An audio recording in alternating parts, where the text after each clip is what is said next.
KLTV audio check, KLTV audio check.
Oh, he's not.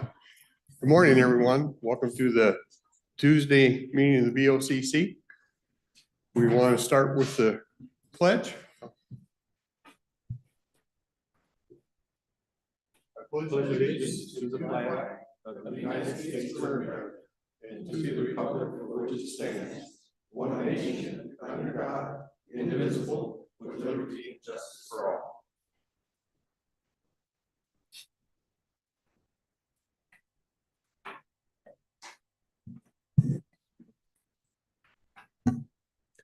I'll ask Commissioner Mortensen a review on the minutes. I can't do it because I haven't been impaneled. So as usual, I reviewed the minutes of the activities last week and I moved to approve those minutes. Okay, we have a motion to approve the minutes. Any comments, corrections? Okay, seeing none, call for a vote. Those in favor? Aye. Aye. I'll run down consent agenda. Before I do, I will point out that at 9:30, we have a public hearing. So I'll have to be cognizant of the 9:30 time. And then we do have Board of Health today at 10 a.m. So. Consent agenda, call for bids. Call for bids for rental of equipment used in public works maintenance. And construction activities in 2025. And that call for bids is scheduled for December 18th, 2024 at 1:30. Call for bids for culvert pipe, beveled and in sections, couplers, and other drainage system products for the period of January 2025 through December of 2025. That's also scheduled for December 18th, 2024 at 1:30. And then call for bids for one-time purchase of 10 portable litter fences for the headquarters landfill. And that's scheduled for December 31st of this year at 2 p.m. We used the fence to kind of control some of the product from blowing into the trees and different stuff. Under agreements, contracts, bid awards, I have a whole list of at the end of year updating contracts with a new maturity date through the end of next year. So we'll run through these. The first two aren't there. 4 and 5 are different, but then there's a list of just updating dates. Number 4 is we're extending the agreement with the event center property exchange between the city of Longview and Cowlitz County to extend the effective date of the right of reversion to February 14th, 2031. It was set to expire in 2025, this next year, right? Yeah. And the commissioners agreed to extend that with at the Expo Center. Amendment to the interlocal agreement regarding design, developing, financing, construction, and operation of the regional conference and special event center with Cowlitz County Public Facilities District. Pretty sure, Brian, this relates to moving the entrance to Fifth Avenue and the work that needs to be done there, that we need to update that interlocal.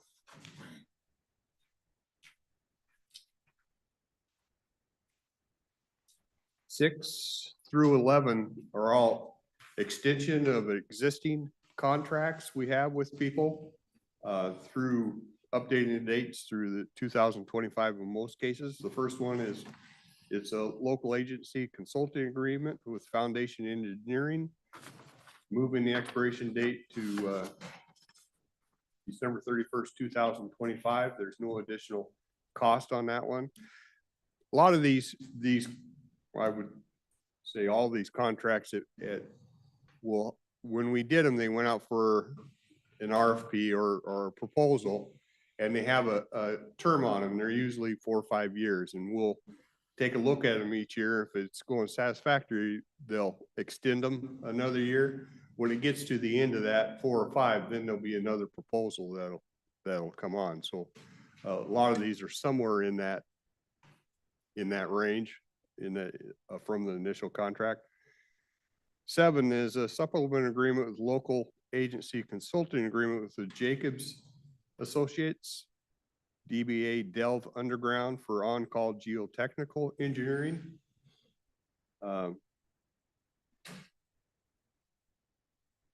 We moved that to 2025, and that has added, it's been 2 years in place, and I think we if I remember right, yesterday, Susan said we pretty much have spent the 200, so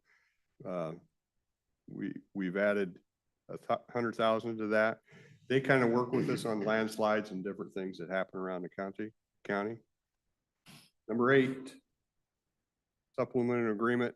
Number 2, the local agency with WSP USA. WSP isn't the Washington State Patrol. It's a national organization. I think she said yesterday that are located down in California, but they're all over the United States.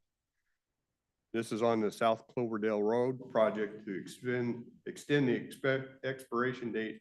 This one actually till December 31st, 2026. And extend the maximum from 456,557 to 525,550. Number 9, agreement to local consulting agreement with Ecological Land Services for on-call environmental analysis services to address additional environmental things that arise. This one will extend to the end of next year, 2025, and the amount, we've added 50,000 to that. Number 10, consulting agreement with Environmental Services Associates, on-call environmental analysis. We work with them also, extending that to December 2025, and revised the hourly rate, raise that one from 100,000 to 150. And the last one on the consent agenda is with PBS Engineering and Environmental Inc. for needed unmanned aerial vehicle services. Drone work.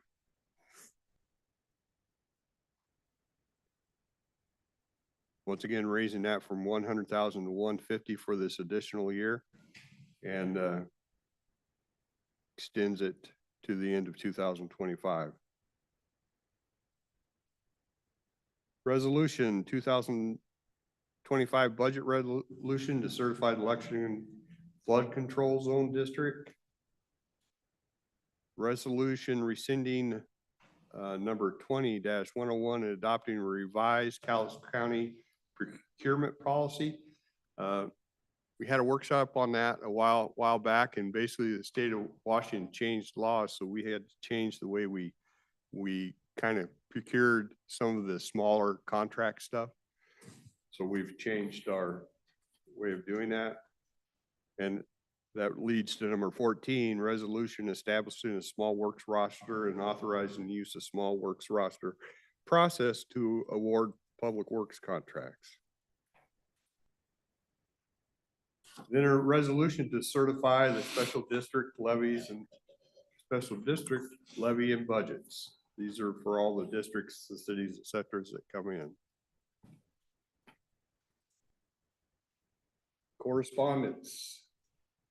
Letter to Aubrey Southworth, appointing her to the Lodging Tax Advisory Committee, representing collectors. A letter to Raylene Aguirre, appointing her to the Planning Commission, 4-year term that expires January 31st, 2028. Letter to Denise Green, thanking her for applying for the Planning Commission at this time the position was filled. Federal Energy Regulatory Commission notice dated 11/12/24 regarding 2023 external audit of Pacific Core.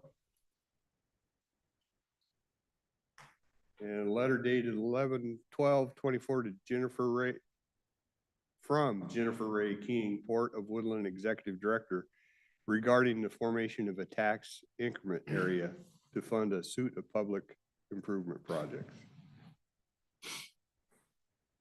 And vouchers this past week, we received vouchers in amount of $6,309,523.48.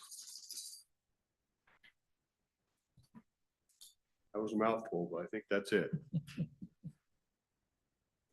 Anything else on consent? Mr. Chairman, I did want to point out that items 1 and 2 of the call for bids are for bids from a number of different providers. So that as the Public Works Department needs to order these materials, they can choose from a number of different providers in the county in order to get the best price. This is one of the changes in the state law that allows us to do that, to again, be able to shop around without having to go out for special bids for every single project, adding a lot of costs in the processing of those equipments. Item number 4 refers to a longstanding project, an agreement that we've been working with the Public Facilities District and the Conference Center to provide the opportunity for a hotelier to come in. That would require an exchange of land, and it helps to, we had put a 5-year time period that the land would revert back to the county ownership if no hotel had been purchased. This is the second extension. There continue to be interest by some hoteliers. So we're still keeping that very much alive. And then the other thing I wanted to point out was item number 8, which was an increase in the amount going to the WSP Consulting Group working on Cloverdale Road, South Cloverdale. If you've been attending these meetings, this has been a long and involved improvement project. And along the way, we had everything all ready to go. And the state said, oh, you missed something. We changed one of the requirements, and you have to do an analysis of tire dust from bicycles. I kid you not, I mean, that was about a $76,000 increase in time and effort and energy, the analysis. However, the tire dust, we kind of griped about it too, but the tire dust is actually the chemicals from tires that help keep the tires longer lasting so that they don't blow frequently. So it's not only bicycles, but all tires are doing that. And apparently the environmentalists have noticed that that's a chemical that has some bad effects on animals. So we had to do an analysis on that. We got a grant by agreeing to widen the paving to allow for a bike lane. And then that triggered this other extra cost. Those are some of the fun things we get to do as commissioners, trying to anticipate changes that the state throws our way all the time. Entertain any other questions?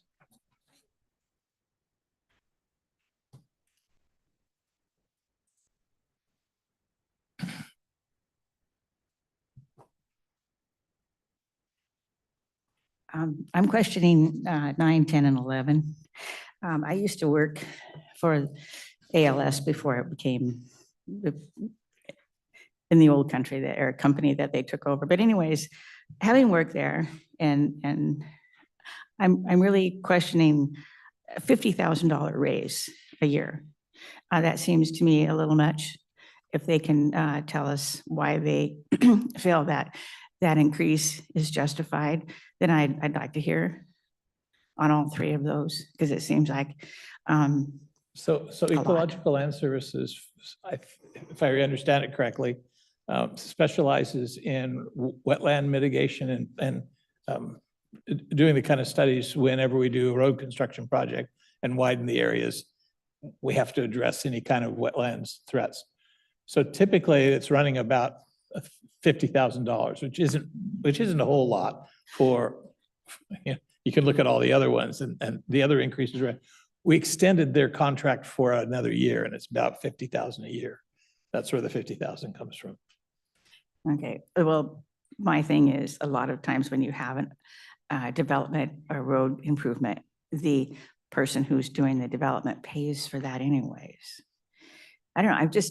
It just hit me because like I said, I used to work for them. I did chemical analysis, and I realized that it doesn't take that much, but you're giving another light to it. So I understand, but still it's high. Thank you.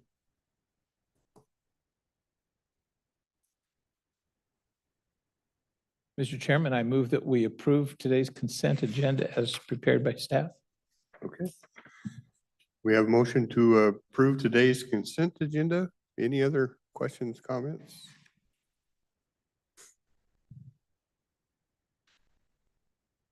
Seeing none, call for a vote. Those in favor? Aye. Aye. Aye. We'll move into motion items.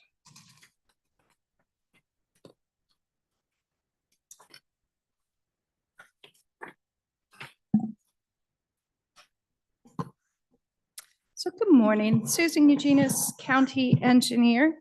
I have 3 items for the board to consider today. The first is adoption of the ADA, Americans with Disabilities Act transition plans for public works right-of-way. We have been working on this for quite a while. So we started off trying to do it in-house. Our staff during the down season, the winter season, our inspectors went out and started inventorying all of the sidewalks and the curb ramps that are owned and maintained by the county within the public right-of-way. We got that effort mostly done, and staff did not have the time to run the public process and write the reports that are required for this program. So we contracted with PBS, one of our on-call engineering firms, to go ahead and do that process. So we started this process with PBS probably around January of this year. We gave them our inventory. They went through the documentation to determine areas where we had ramps and sidewalks that are tripping hazards or don't meet the current design standards for the ramps. They made our self-evaluation report. We then did public outreach. We've done 2 public outreaches. There was an online survey available to the public. And from that feedback and our self-evaluation, we created the transition plan, which includes all of the locations that we need to be upgrading and a plan moving forward on how we're going to do that annually. I did have a couple copies of the first pages of the transition plan, which is really the meat of the report. And I have a couple copies if anybody is interested in the whole report. It's 92 pages, but the first pages that I printed out give you the idea.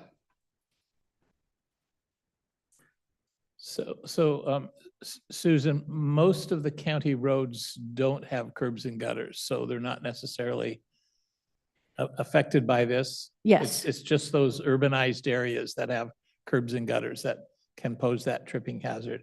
And the typical tradition was you just put the curbs and gutters and crosswalks. But with the ADA, we've had to go back and reanalyze where it is appropriate for ramps. If we want to get federal and state grants to carry out those improvements. So typically Lexington's probably the area with most of the need for the adjustments. Yes. And some of the areas in West Longview, but even those in West Longview don't have a whole lot of. There's not a whole curbs lot. and So it's gutters. mainly Lexington, West Longview. There is a section up in Tootle on Hall Road where we have some sidewalks. There is a neighborhood in Kalama that has sidewalks. And then the area around the high school where it's mixed commercial, industrial, the city county line down there, there are a few locations where there is sidewalk within the county And that's in Woodland. Woodland. Okay. Yes. So we have just a few pockets outside of Lexington and West Longview. Mr. Chairman, I move that we approve the resolution to adopt the Cowlitz County Americans with Disabilities Act transition plan for public rights of way as has been presented. Okay. We have a motion to approve. Any other questions, comments?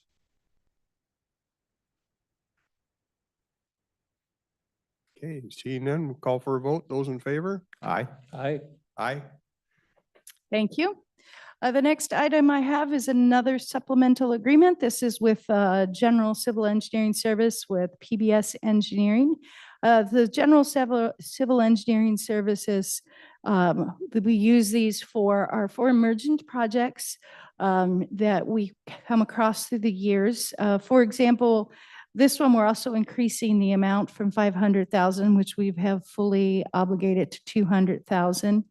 We use these companies for load ratings. In this case, PBS helped us with the ADA transition plan. When we get a grant for a culvert, a lot of times we'll go to this list if it's not a federally funded project. We use them for emergency situations when we need some help with a wall or a structure that is beyond our staffs. So that is why we have these in place. And this consultant we've been working with for 2 years, and we've spent 500,000. So we are asking to increase it by 200,000 and extend it for another year. And you were explaining to us that there are a number of culvert replacements on tap for next year. Out of the ordinary, which is why you have to increase the Yes. amount. I just received word a few days ago that some of our bridge load ratings need to be updated, which this company did some of our initial load ratings. So we'll probably extend that request to them. And then we have several grants in with the Brian Abbott Fish Berry Removal Board that I'm very proud of my staff. We have the highest ranked project on the list. So we'll definitely, as long as they fund that program, we'll at least get that project. And then we have 3 more projects on the list somewhere in the middle. So depending where the line lands. And then there's always, well, who knows what Mother Nature will do to us this winter.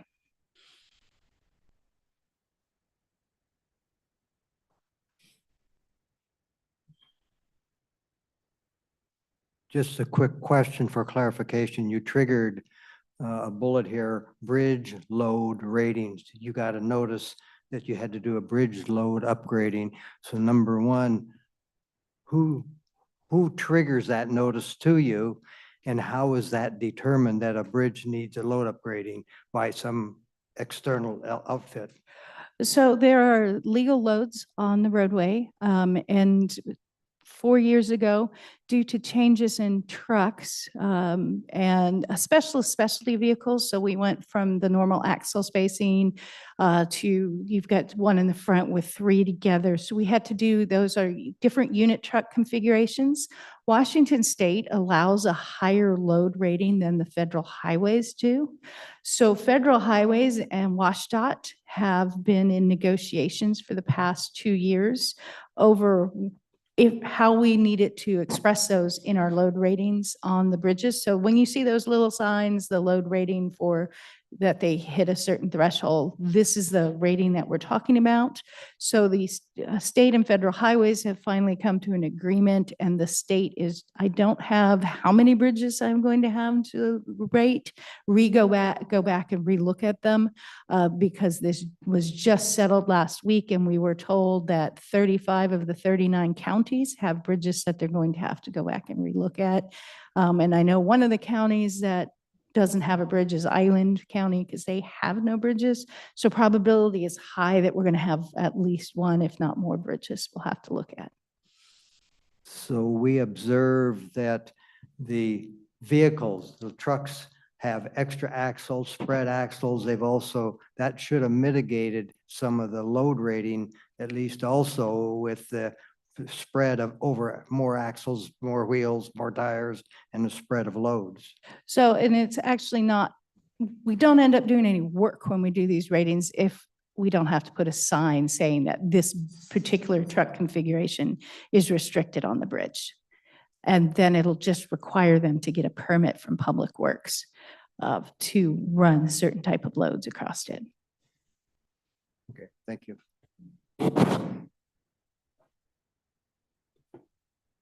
So quickly to answer Ron's question, and something we've talked about before is the bridge formula.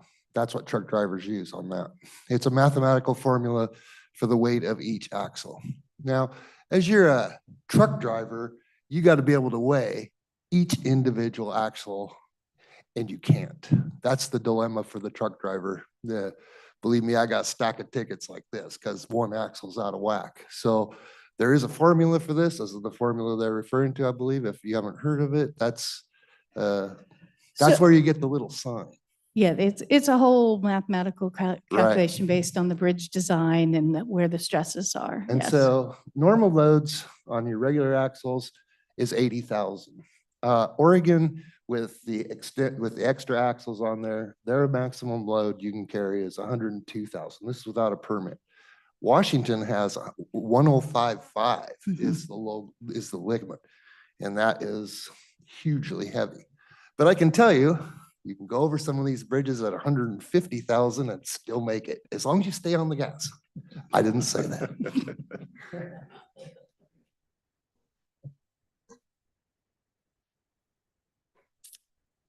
Mr. Chairman, I move that we approve the supplemental agreement number 2 with the local agency consulting agreement with PBS Engineering and Environmental Incorporated as outlined by staff. Okay, we have a motion to approve. Any other questions, comments? The other thing is, Susan, these are reimbursement. So if they don't yeah, use the money, I mean, they don't automatically get it. correct. If we don't obligate it, they don't get it. Okay, seeing them, call for a vote. Those in favor? Aye. Aye. Aye.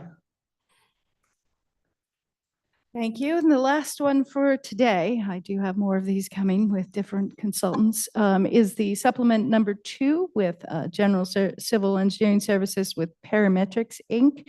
This is also one of our on-call. We are requesting to increase that from 500,000 to 1250.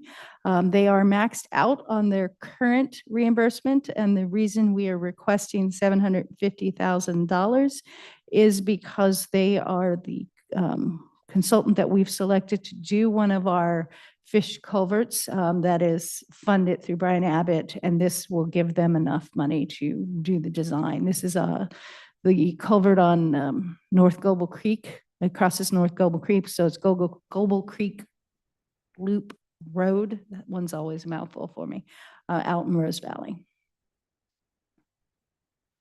And I noticed the date is up to 2026. Yes, that gives them the full time of the grant.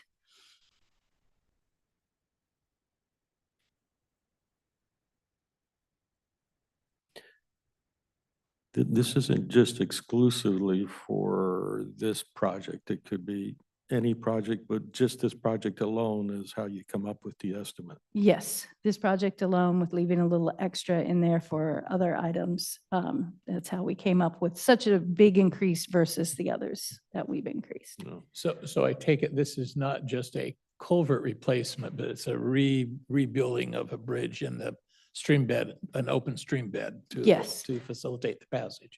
This existing, it's a box culvert, so it's one of our short spans, which means it's under 20 feet over 12. Is it considered a short span? And actually, this one does flood in addition to being a fish passage issue, and it clogs. So we're going to take care of the flooding and the fish passage to keep the road open in the winter. So additional on the engineering services, I presume, and you can correct me, that the funding is not only for detailed design and design work, but also inspection during the construction phase, or does that come again more later? That one will come later.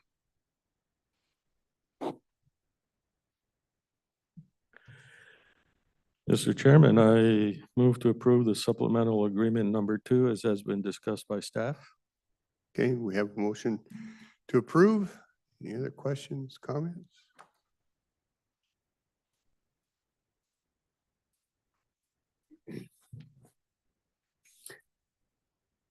Where this says to address additional services as needed, is that specifically to this project, or does that include other projects that may arise? That includes other projects that may arise. Okay. We added enough for this project and other projects that may arise. And between now and December 31st, 2026? Correct. Okay. Okay. Any other questions, comments?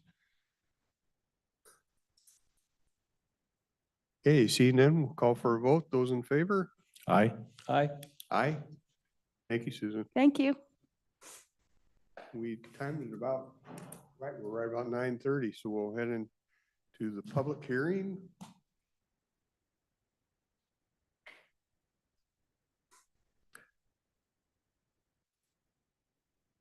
Good morning, Kathy Funk Baxter, Finance Director. We have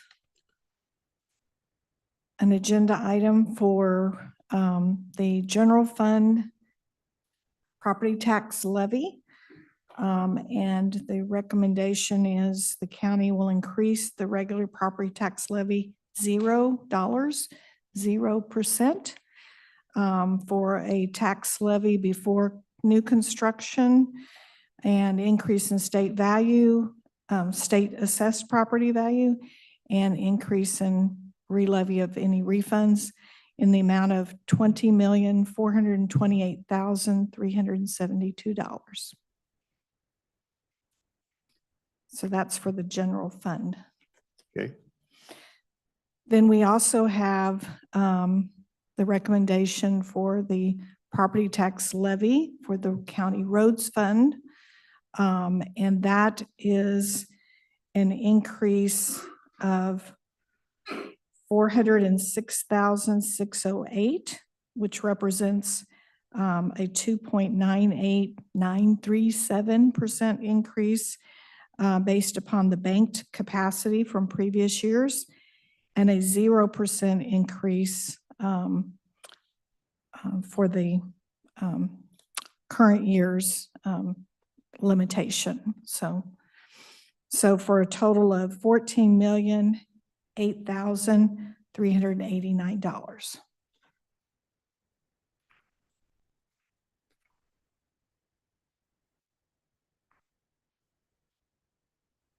any comments, questions from here? We took the bank capacity, but we're not using the 1% allowance this year. Correct. We're not using the So 1%. next year, it'll be an option to use it as a banked. Yes. Okay.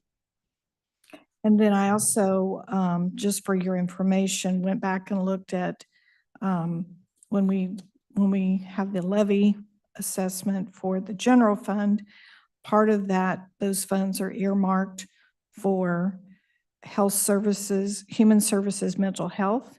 And I'm estimating that amount to be $494,880.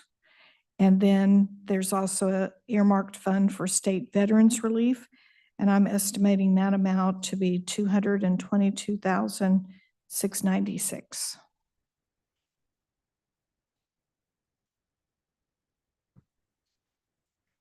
Those are just mathematical equations based on what we do with Right. general fund. And I Yeah. wanted to make sure that those rates were not changing. So those are there's mathematical.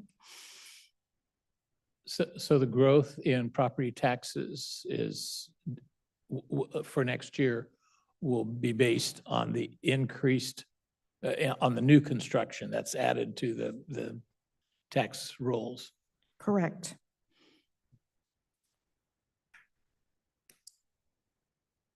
Any other questions up here? I'll open it up to public comment if there is.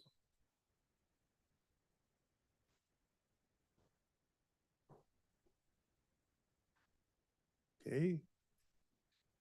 Seeing no public comment, we'll close public comment. Your pleasure.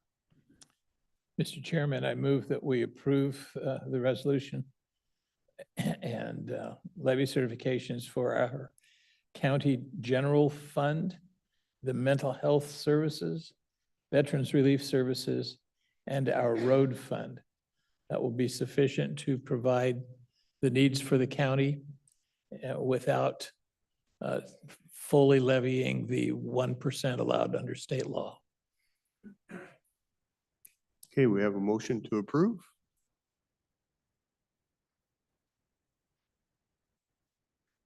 We'll call for the vote. Those in favor? Aye. Aye. Aye. Okay, thank you, Kathy. Thank you. Well, you'll have to be general comments. We already closed that out. Just real quick, and it just, I know I don't understand this totally. So your taxes are going to come off of the. Into new the construction. microphone. Okay, the taxes are going to come off the new construction, correct? New construction's included in the levy amount, yes. Okay, so does that mean that if people are buying their homes building their homes, excuse me, that the taxes that are going to be levied on them will be significantly higher? I don't think I can answer that. No, it doesn't mean that.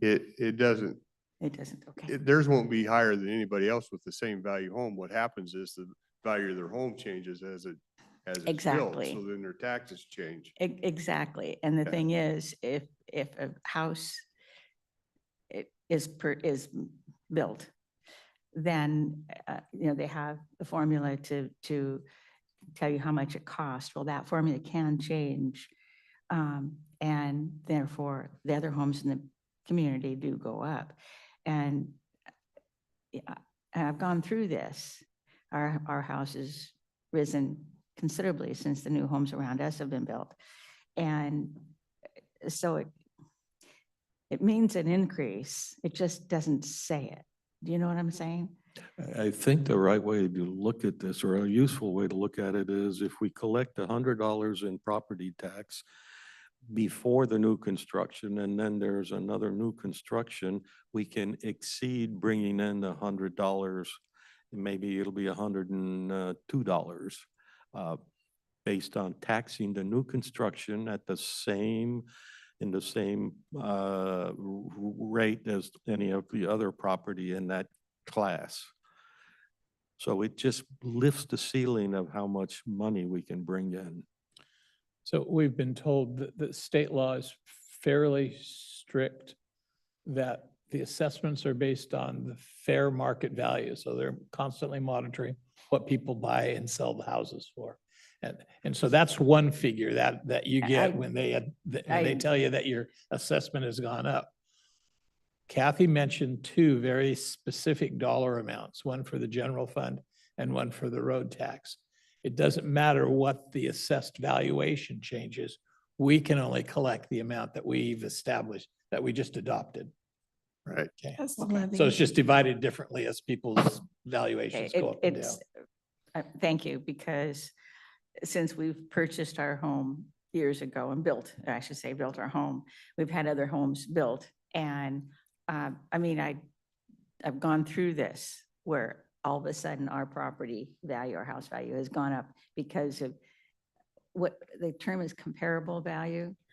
Right. Is that the term? That's the system they And- use in the assessor's office, yes. Right. And all of a sudden our comparable value is much higher, even though we haven't done anything. So I'm just concerned about that. Thanks, Kathy. Okay. Okay, a couple things for open up to public comment is, we don't have any business the rest of this week. We're off for Thanksgiving. We're hoping you guys take some time and spend time with family and all that over the Thanksgiving. We'll be back next Monday for full schedule. And at this point in time, our actual last scheduled meeting of the year will be the 17th, is when we're scheduled to swear in the new commissioners, Steve and Steve. And we don't have anything scheduled after that unless one of us has a need and calls a special meeting, but the last scheduled meeting will be the 17th of this month. Okay? Did I get that all right? I got that all right. Okay, it's yours till about 10 o'clock if you have stuff you want to talk about. Sorry, I got a big mouth. What can I say? I brought up an issue this morning, and I have a concern, and I've been thinking about this for many months. And we talked about the Toutle River problems, okay? And a new road or riprap around the river.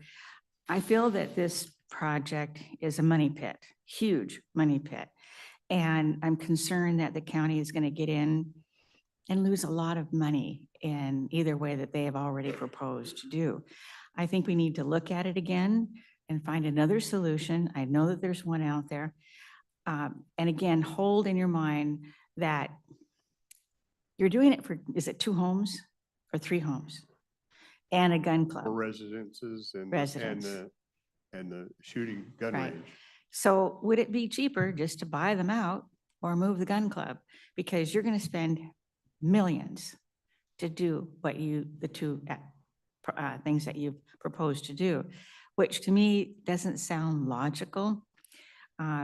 You know, and I really feel for those 2 people that live there, 3 people. I mean, I wouldn't want to have my property jeopardized as well. But the county has to think, look at their pocketbooks and look at my pocketbook and say, okay, this isn't feasible. And either we move you and the gun club, which is a sad thing, but it's a doable thing, or put the millions in, or find another way. And I'm sure that there's another way. I just haven't thought about it. I know the area, I horseback ride back in there. It's not the best to put a road through, but anyways, there is another way. I just propose that we search for that way. Thank you. Well, the initial estimate, I think, was 1.8, 1.8 million. right in that area to That's put a that lot. in. That's a lot. By the way, I appreciate that question. That's actually an excellent question. We always up here have to decide what's in the best interest of the county as an entity, and doing something to benefit, doing something we don't have to do, but for the benefit of fewer individuals is something always has to be looked at very carefully. Special interest groups, well, the best special interest group out there is the taxpayer.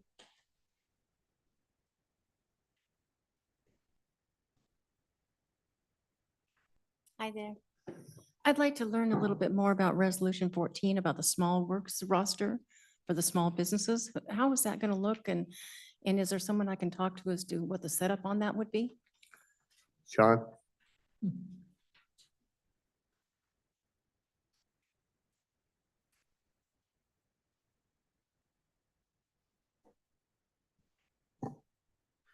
So the small works roster, And You sorry, might, you might explain how we did it before and then the law changed and what we've changed to make it more feasible. And who are you? so my name's Sean Rayleigh, Public Works. So in the past, we had the option of procuring small public works through multiple quotes and bids process. Earlier this year, that law changed on how the process worked. Anything under a certain value has to go through the small works roster process. This allows us to use MRSC's small works roster to procure those small projects through. And I believe that. Instead of going out to bid every time. Correct, Okay. yeah. You probably, if to answer it in general, or in more detail, what is a small works roster? And there's a lot of background there. I don't know if this is the right place to do it. It might be, but it can also be done offline. So then the businesses would just need to go to the MRSC and be logged in there to make sure that they're on the list to be contacted instead of everything being sent out to bid every time. Correct, yeah. So anything under the $350,000 value and above $40,000 would go through the small works process.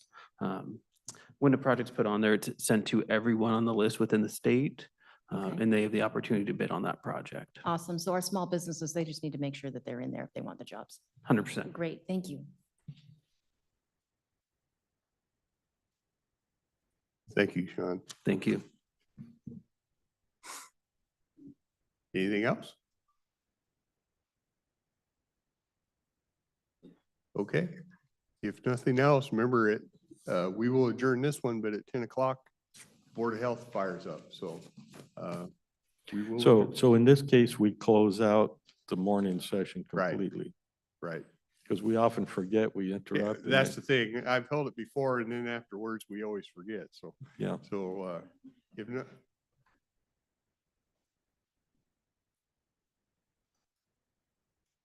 Just a quickie observation in representing us and our spending. A number of the items this morning mentioned changes in law that ask for this, ask for this. We have tremendous amount of unfunded mandates hitting the schools and hitting everything else. So I'm presuming, and I'm asking that you as the commissioners and staff say, hey, this is a dumb tax or a dumb change or whatever, that you work with our representatives to push back. We just don't take everything that comes thrown at us. Is that a good assumption?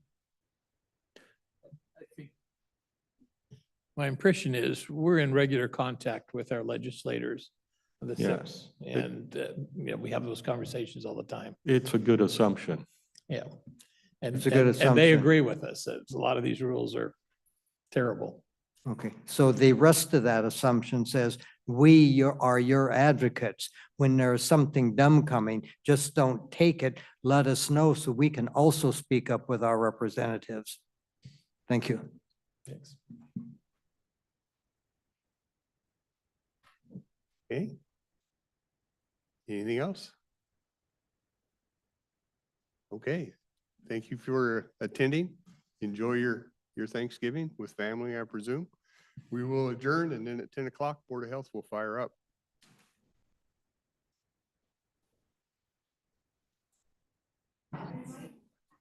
Tim, can I see you for a second, please?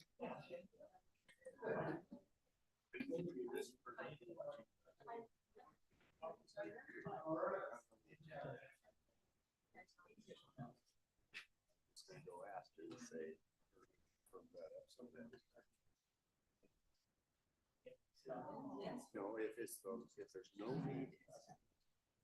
If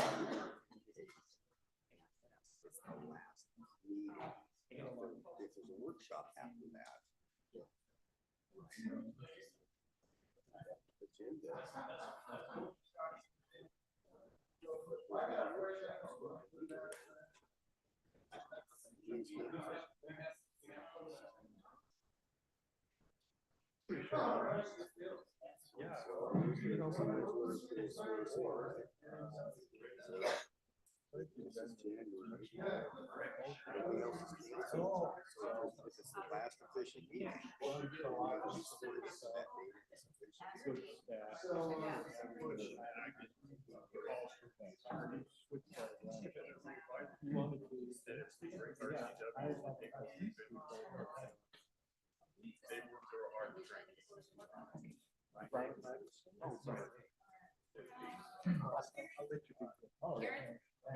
Yeah, so we'll get together on the.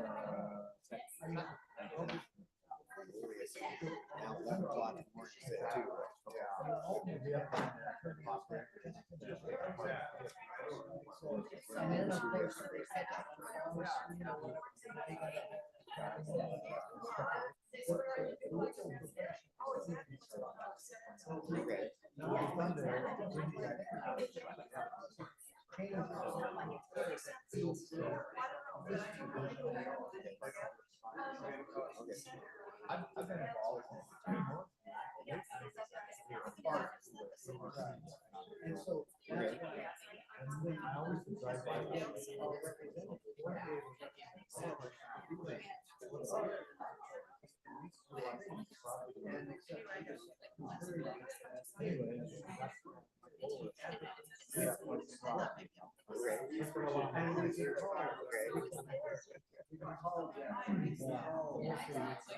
We've done a lot of research, a lot of studies.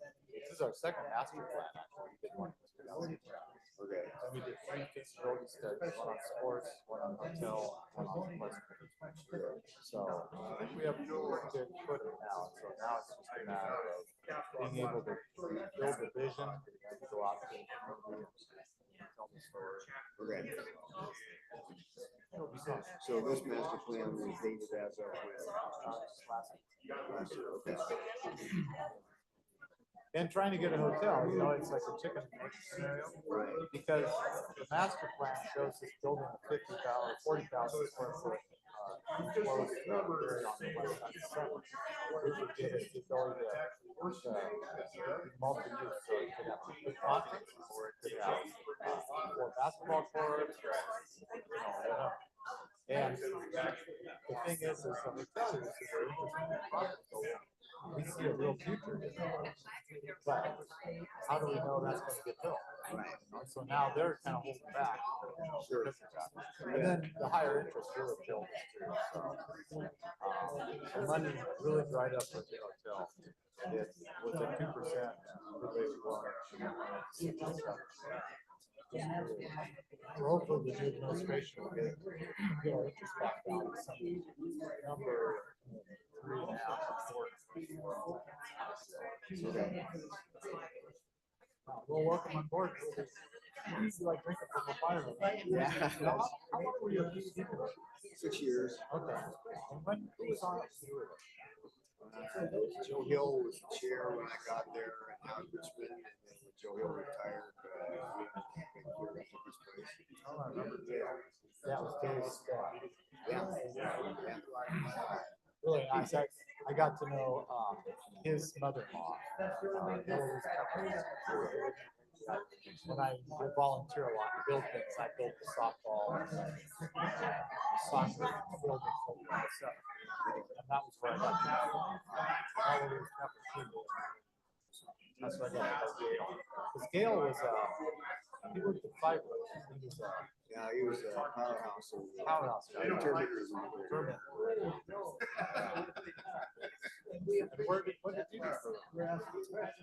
Well, I started as a laborer, and after 3.5 years, I ran and became an electrician. Back to for 15 years, and then I took a salary job. My union activities, I was the chairman of the bargaining board. Oh, the mill. Basically. Oh, so you were at one fiber? I was at one. Oh, okay. Supervisor's job in 93, 2008. Kind of a forced deal. I got a bonus. I was off work and we're going through reorganization, and just knocked it out to early retirement. I can't remember what year did the Wallenbergs step aside. Is that? Well, it would have been about 2000, about that same time frame. I think just about a year before, 2007, 2006, 2007. That's pretty interesting. That place could have easily just shut down. Yeah.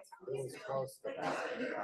It just needed so much money, so much. I remember Dick. He was an interesting guy. Oh, right, yeah. He was a funny guy. Yeah, Rick is his son is a friend of mine. Rick and Dave, his brother. But, yeah, and I know he's happy with that.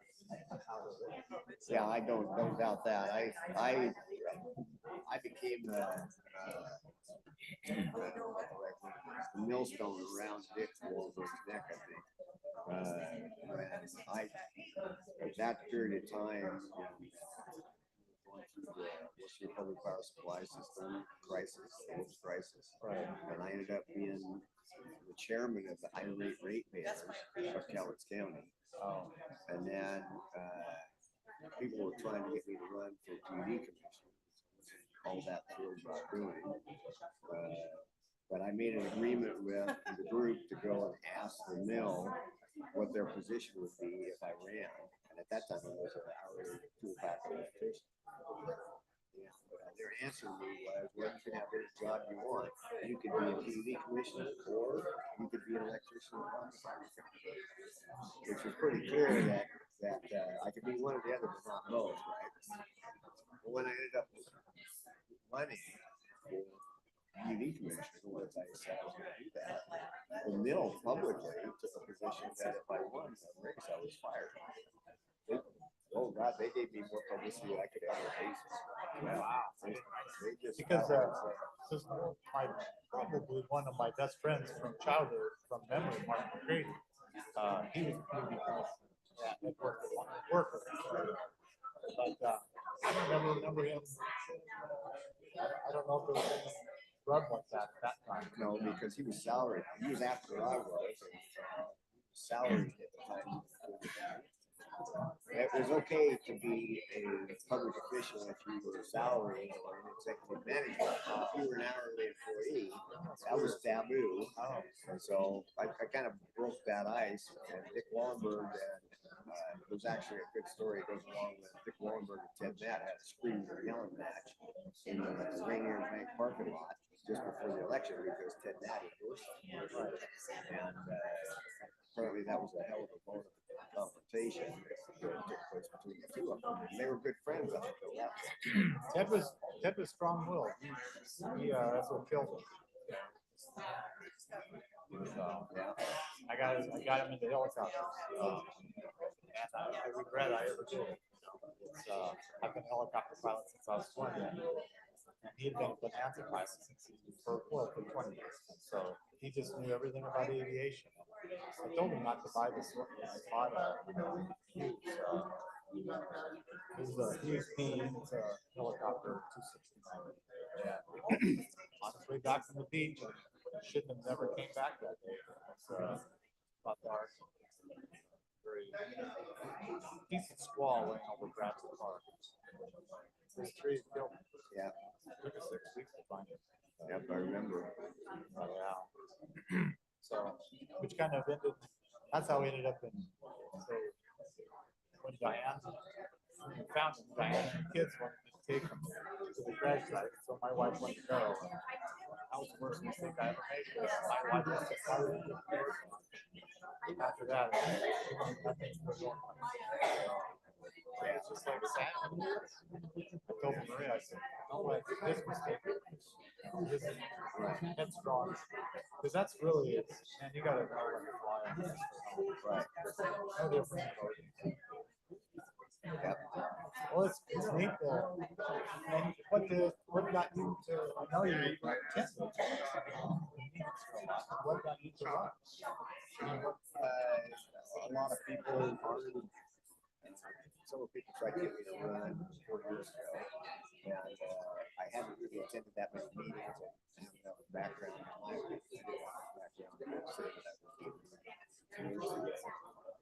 So I started attending the meetings and stuff and being more involved. And I still had no intention of running, but as they got closer and closer to the filing date, and people who were announcing, people got more and more frantic that they didn't see, in their opinion, they didn't see somebody who they thought was a qualified participant.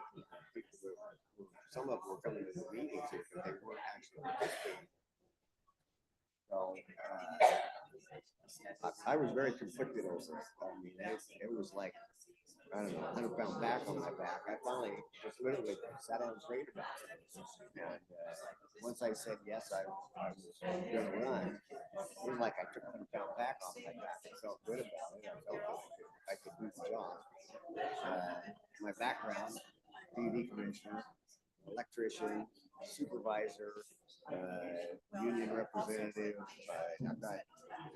Who could have ever dreamed that all the stuff I got in my background would lead to? Yeah, you never know. I mean, it's a tough job. You know, I started following Dan Youngquist years ago, commissioner for 20 years. You know, it's really interesting. People don't really understand when they elect the 3 commissioners just how many decisions they make in a position where there's 600 employees. This number of millions of dollars at stake. Yeah, it's a big job. It's just a hard job. So it's neat that you attended so many of them. I really respect that because you just don't want somebody just thinking that they, oh yeah, I can do this. I mean, there's so many people who can't even balance a checkbook. Well, that's what I think a lot of the people who filed to run, who I've never seen in a meeting, and it was like, what qualifications do you have to run for this? And when I looked at my list, and I'm still a member of the electric rate advisory committee on the PD. I know Steve's been trying to get me on that board.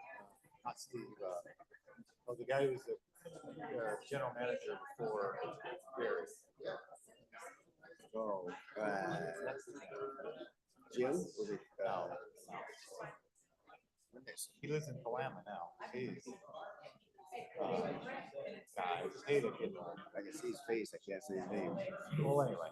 Anyway, yeah. But I mean, it's not like I've never looked at a $240 million budget.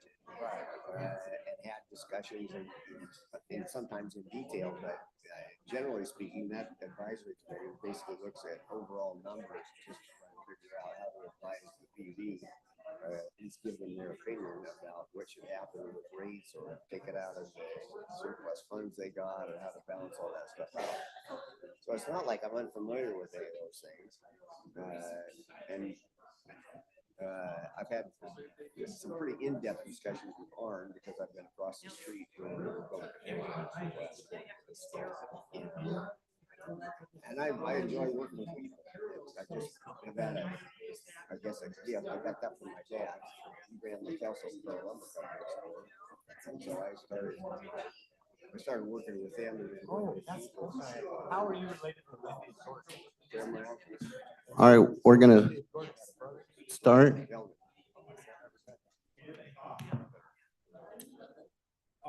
Nice talking.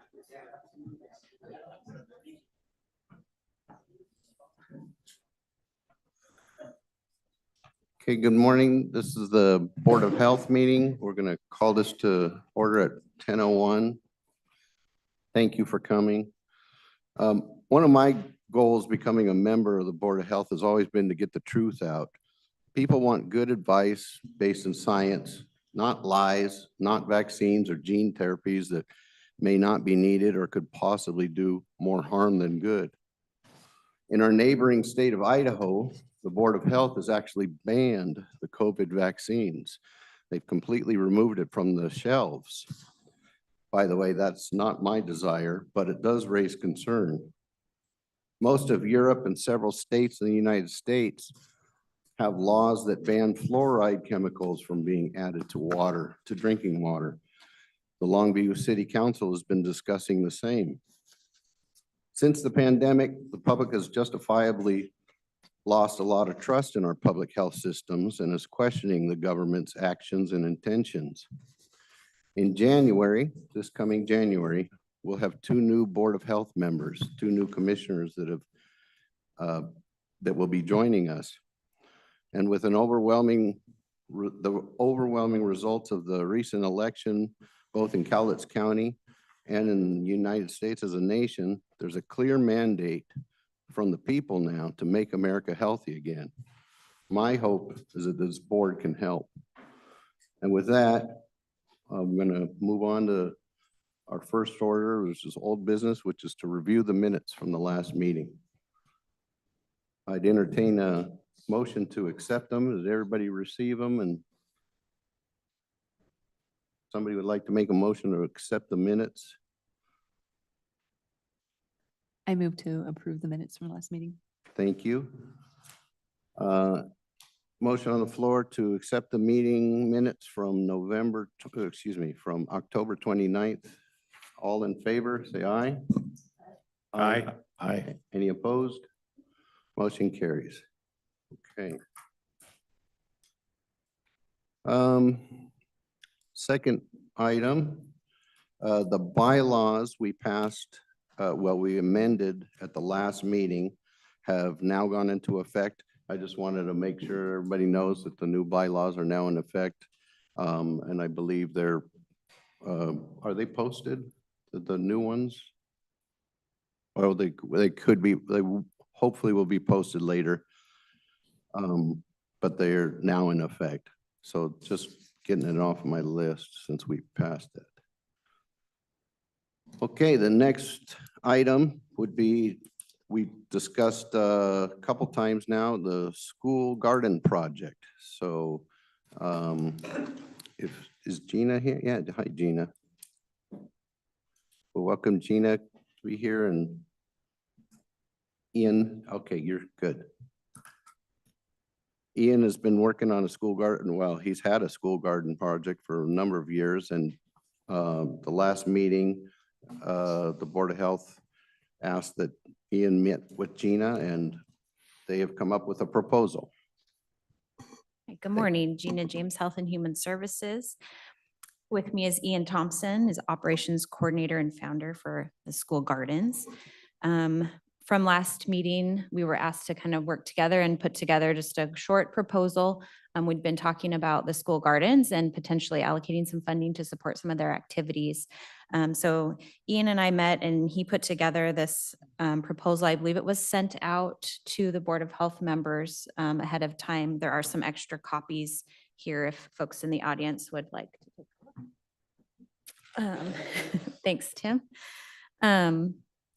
So you can read through, I hope you've had a chance to take a look through it. The funding amount is about $150,000. That would support some personnel costs, including 3 full-time garden coordinators and 1 part-time seasonal garden assistant.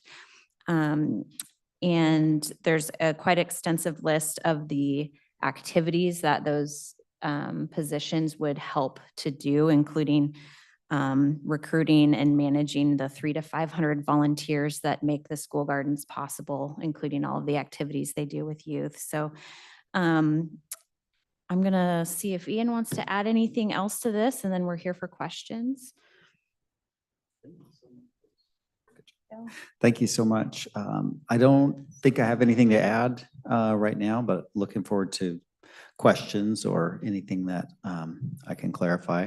I guess I do want to say that we're just grateful for to be able to do this work in this place, and just for the opportunity to be able to be here and ask for support. So appreciate being able to have made it this far. Can you, Gina, maybe just touch on the highlights of it, maybe? Just because I'm sure the public hasn't read it and. Sure. Do you want to? Do you want me to? I can. Okay. So yeah, we have a kind of a special story of school gardens in this community. 22 years ago, one was started at North Lake by a few parents and teachers that were, motivated to get kids outside, hands-on learning about where food comes from, that sort of thing.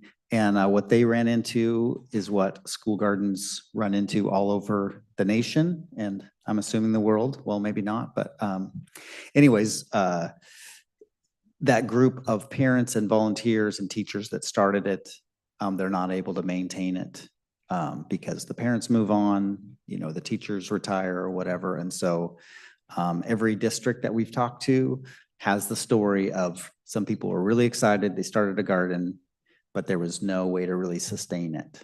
And public schools, for the most part, are not able to do that because they're just it's too tumultuous of a program to be able to sort of sustain that sort of thing. So the communities where it's working, there's a community partner that, recruits all these volunteers, begs for money, and takes care of these. So that's what we're doing here, and we're having really good success. So we've just reached the point where we have a garden at every elementary and middle school in Longview and Kelso. That's 20 schools. That's a lot of kids, and kids that normally would not have the opportunity to do really simple things like dig in the dirt, plant a seed, harvest something that they've grown, learn to use tools, that sort of thing, and a lot of the mental health benefits that go along with that. They're able to do that no matter what. If they live in a van or an apartment or whatever, they're able to do that stuff. And it's amazing what it does for kids' attitude about food. We have so many times every day, parents saying, how did you get my kid to eat this? My kid will not eat anything green, but once they've grown it and they have a hand in it, it just changes their whole relationship with food and what kind of foods they're excited about. So we've just, that's that sort of thing. So appreciate your time. I just want to say that we are at this point where grant applications and donation requests have been a little easier to do because we're always been saying, we're building a new garden. And people say, oh, we'll support that. Or a granting agency will say, we'll support that because you're doing something new. And we're at the point where we've built all the gardens. We're kind of done growing and we just need to, maintain and do the programs, interact with all the students and the teachers, that sort of thing. And so that's what we're trying to do. And we've had a lot of major funders drop off in the last year or two because we reached that milestone. And we're really looking at how do we make this sustainable and have it be a thing that can continue. So that's kind of why we're here today. Ian, I have a question. When you list, what the staff will do, you list some great activities for those staff. What I'm curious about is, are those new activities, and have you alone been doing a lot of these activities? Because if so, you're pretty amazing. So yes, and I would just want to point out that we're talking about supporting that work. And, for the most part, this is work that has been going on and is currently going on. But like I said, we had a staff member who moved on just for whatever personal life reasons. And because of the budget stuff I was just talking about, we were not able to rehire that position. So we're actually at a lower staffing model than we were 4 or 5 years ago, or we're back down to that level. So we aren't in a position to sort of say, will you please help us if we do these new activities? We can't do any new activities because we're doing all of these activities. So we're asking with help with what we're already doing. Got it. So this is funding to replace what has dissipated to continue the work that you've been doing. Exactly. Yeah, Great. Thank you.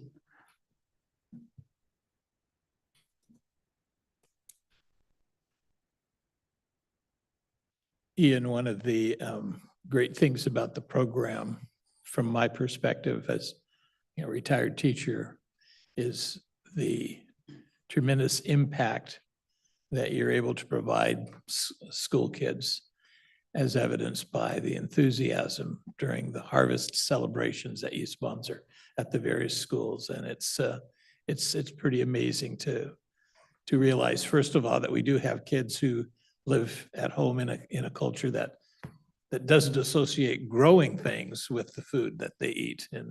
And it seems that's more commentary of how society has struggled.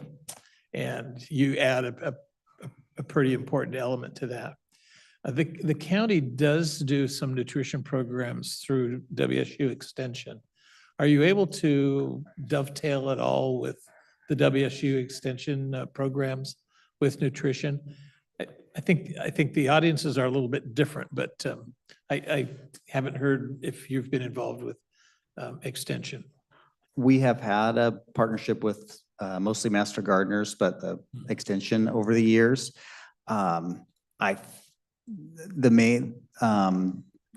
think a lot of those programs, I don't know if you're considering 4-H to be one of those, but then there's also the thing where Debbie and Gary Fredericks would come to the schools and do nutrition talks. We've partnered somewhat, but I think that a lot of times there's a structure there that's harder for us to intersect with. And mostly what we do for programs like that is say, you're teaching this thing, here are the gardens if you want to sort of, teach that lesson in a garden or use our resources. So not as much as we'd like, I would say. Commissioner Weber, what was the name of that program you were just mentioning? The one that WSU Extension has WSU Extension? number of different programs. The Master Gardeners, of course. There's Cal right here. Okay. And Jennifer is here. Yeah. The coordinator. Please. Thank you for that. In regards to your question to Ian, is currently, in addition to what Ian said, as far as. You need to make sure the microphone's on. Well, there's a. Know that because I have to sit on Thank the you. other There you side go. in another meeting. Okay, sorry, Kelly. So what we do currently have in the office besides Master Gardener and 4-H, but I think in line with what Ian is saying is we have what's called SNAP Ed program and we have SNAP Ed staff. But it's very specific to families that are struggling financially. So so we do have a SNAP Ed coordinator and we also just put somebody full-time in the Highlands area. And that's what been our area of focus. So it has to be a very targeted audience. So, but thanks for thinking of us just as I walked in the door. I hope that helps you, Ian, to understand what we are limited with that nutrition education by staffing. Yeah, thank you, Jennifer. And there is one point where that overlap happens is the Highlands Neighborhood Association. I think it's on Baltimore. And there's a garden there. And so we help with that garden. And there's one of the free farm stands that we've talked about that's located there. And so a lot of times when we're coordinating, giving away produce or whatever, we're working with the SNAP Ed person over there. That's a way, yeah. You've probably told me before, how many kids we kind of involved in? So directly by our staff, it's about, I think it's 4,800 right now, because we're essentially seeing every elementary student, in person doing activities. But at the middle school level, every student has access to the garden. Their teachers can bring them out to the garden, but we're not there doing programs during the school day. So at the middle schools, we're doing an after-school garden club. Gotcha. So that might be total of the 5 middle schools, that might be like 150 kids, 180 kids a year that are going through that more in-depth program, but yeah.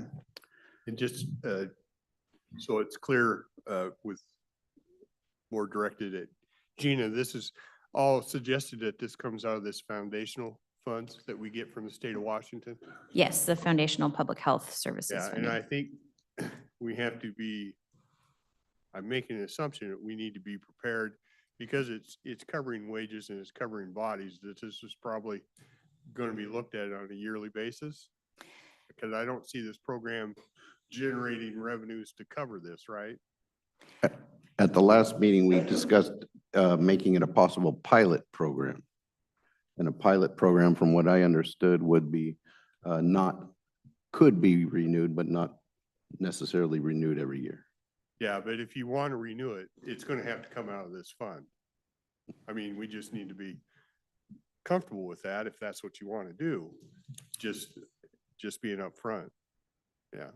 Yeah, and we often have contracts that are 1 year at a time, and that gives us an opportunity to revisit at the end of that 1 year period to then make a determination about, do we still have the funding? Do we still want to support this program? And then decide to renew a Methods contract. do you think would make sense to I don't know. Yeah, that. To say, hey, that's money well spent. You know what I mean? Yeah, that's a tough one with this type of work. We're talking about being involved with 4,800 kids and, and more than that in the middle school and doing, introducing them to activities they may not get to do and different life skills activities. How do you measure that? Yeah. Some programs do a pre and a post survey. In my mind, the prevention type activities are hard to measure in that sense. We're not going to be able to say like, oh, X, amount of students showed an increase in whatever we were working on. But the benefit, we know that these kids are being active. They're participating in these activities. They're getting exposed to healthy foods. They're being outdoors, learning how to work with tools. I mean, I think that type of information is part of how we can look at and see. And I would encourage you guys to go visit the program too. And I don't necessarily disagree with it. I think this is,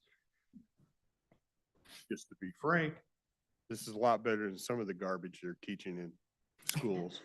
In fact, you could delete probably 2 or 3 classes and this would be more beneficial than some of the crap they teach. So. breaking my poker face. So I probably feel compelled to be somewhat the odd man out, but let me begin by saying I don't think there's any question this is a great program. So I think the only question on the table is how do we maintain it?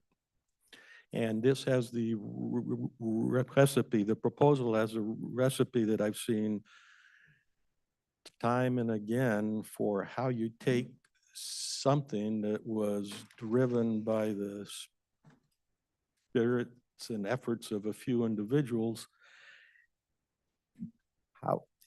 and you change it into now a business-like kind of thing, or a government business kind of thing.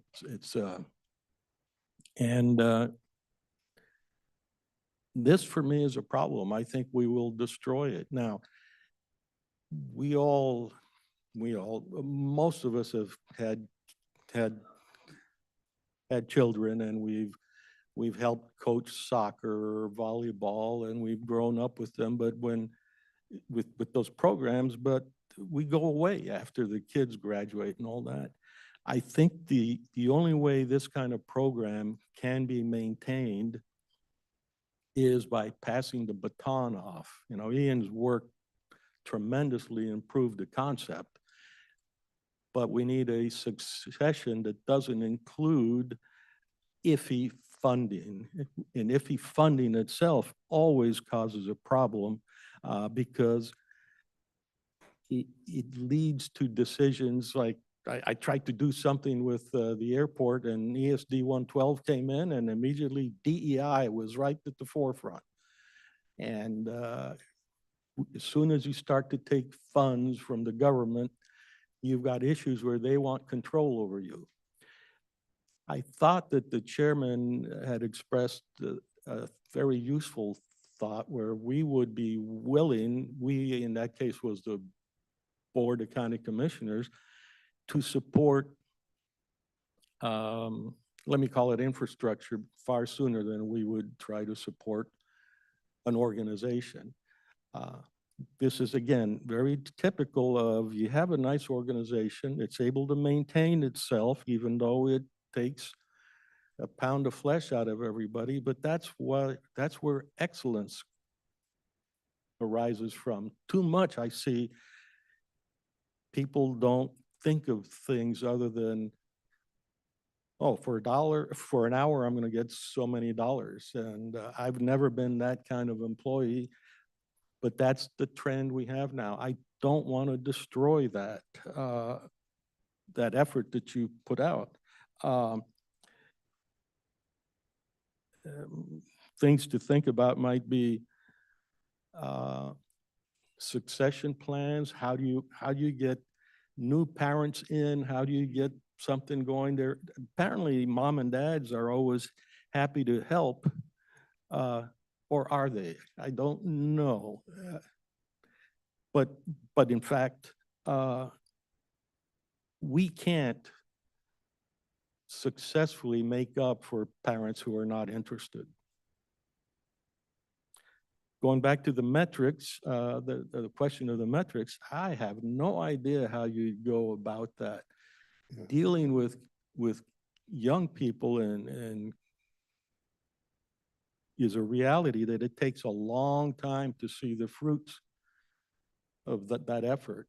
That's why I say I'm perfectly happy to stipulate that this is a wonderful program, but I don't want to destroy it. Let me stop there for the moment. Oh, someone else. Okay.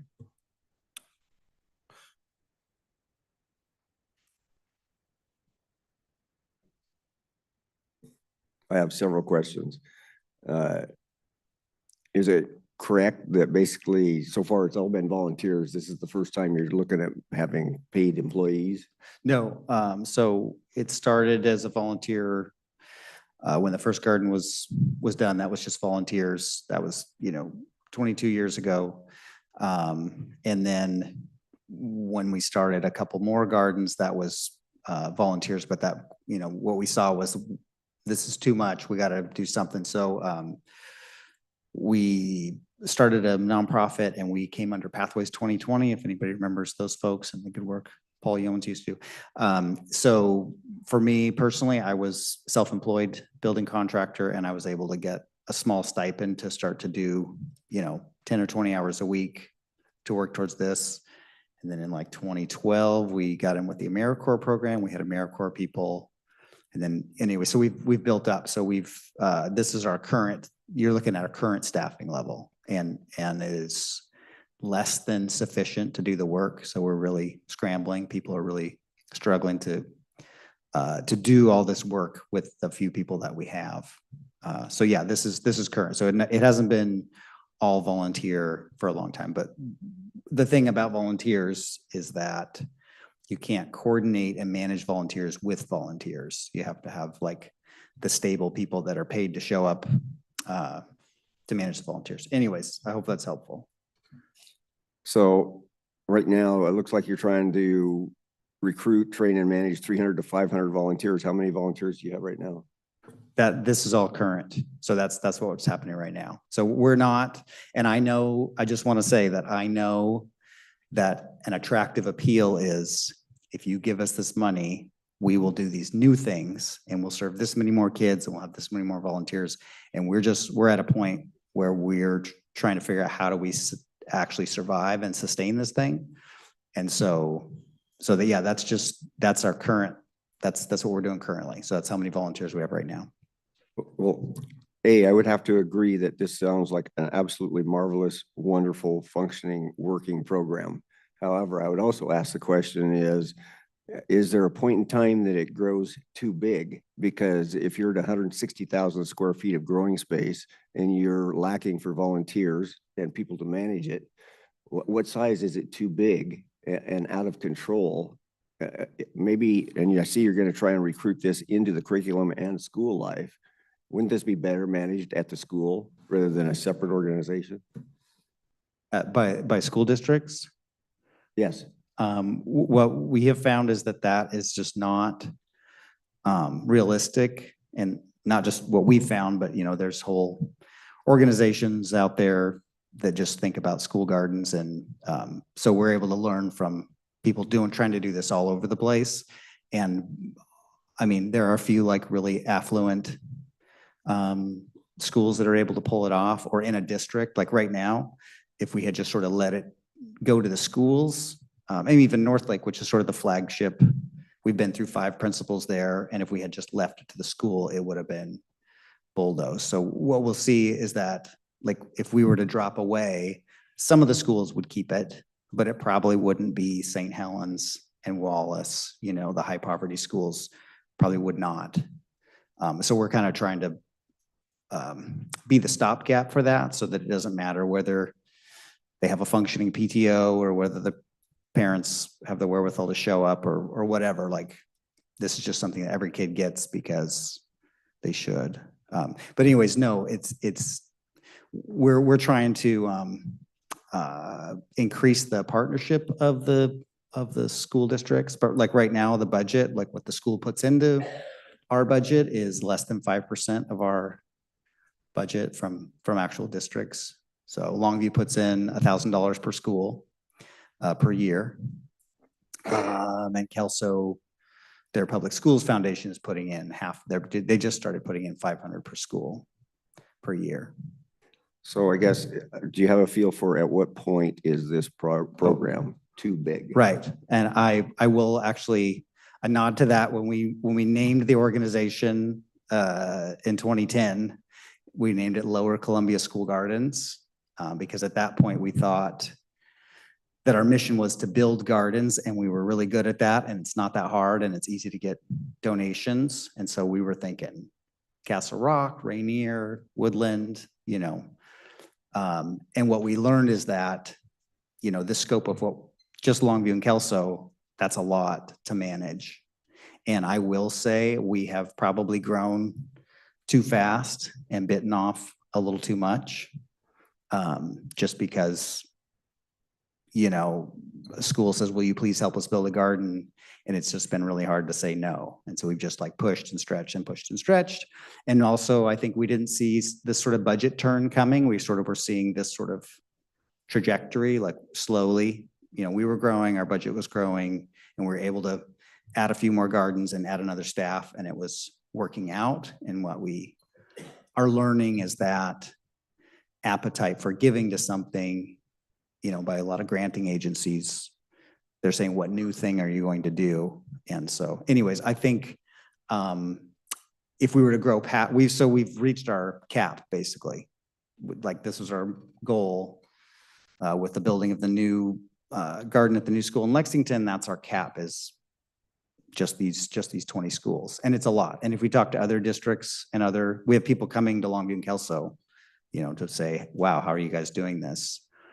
So it is a lot. I will give you that. But yeah, but I don't think it's too much, and I don't think it's worth it. And I think we've had to cut. So Dennis Weber's seen these beautiful harvest festivals we used to do. We've had to cut those. Every kid gets to do cider press and roasted vegetables and jump over the hay bales. We do that traveling road show for every student at all the elementary schools. And because we just chose to add more gardens, we've had to cut some of those really rich programs. So we've like shaved back to what is basically bare bones, so that's what we're looking at. So having a garden that's, functioning and safe, and then having some staff involvement to recruit new volunteers, train volunteers, work with teachers, that sort of thing. And then coordinate the harvesting and giving away of all the food that's growing out there. That's sort of the basic thing that we can't really go under it because the gardens are alive, as opposed to like a program, basketball or something like that, where we don't have enough funding, we don't have enough volunteers, we'll just put the supplies in the closet and we'll pull it out next year if we get, enough. We can't do that with the gardens because they're alive. If that's helpful. Is this a fair weather project for kids? Say that again. Is this pretty much a fair weather project for kids? And it's pouring down rain and the wind's No, blowing you would be outside. surprised. Yeah. The adults melt before the kids do. The kids are happy to be out there in the rain. The limiting factor is adults to work with kids, but kids are like, can we do this every day? When do we get to come out again?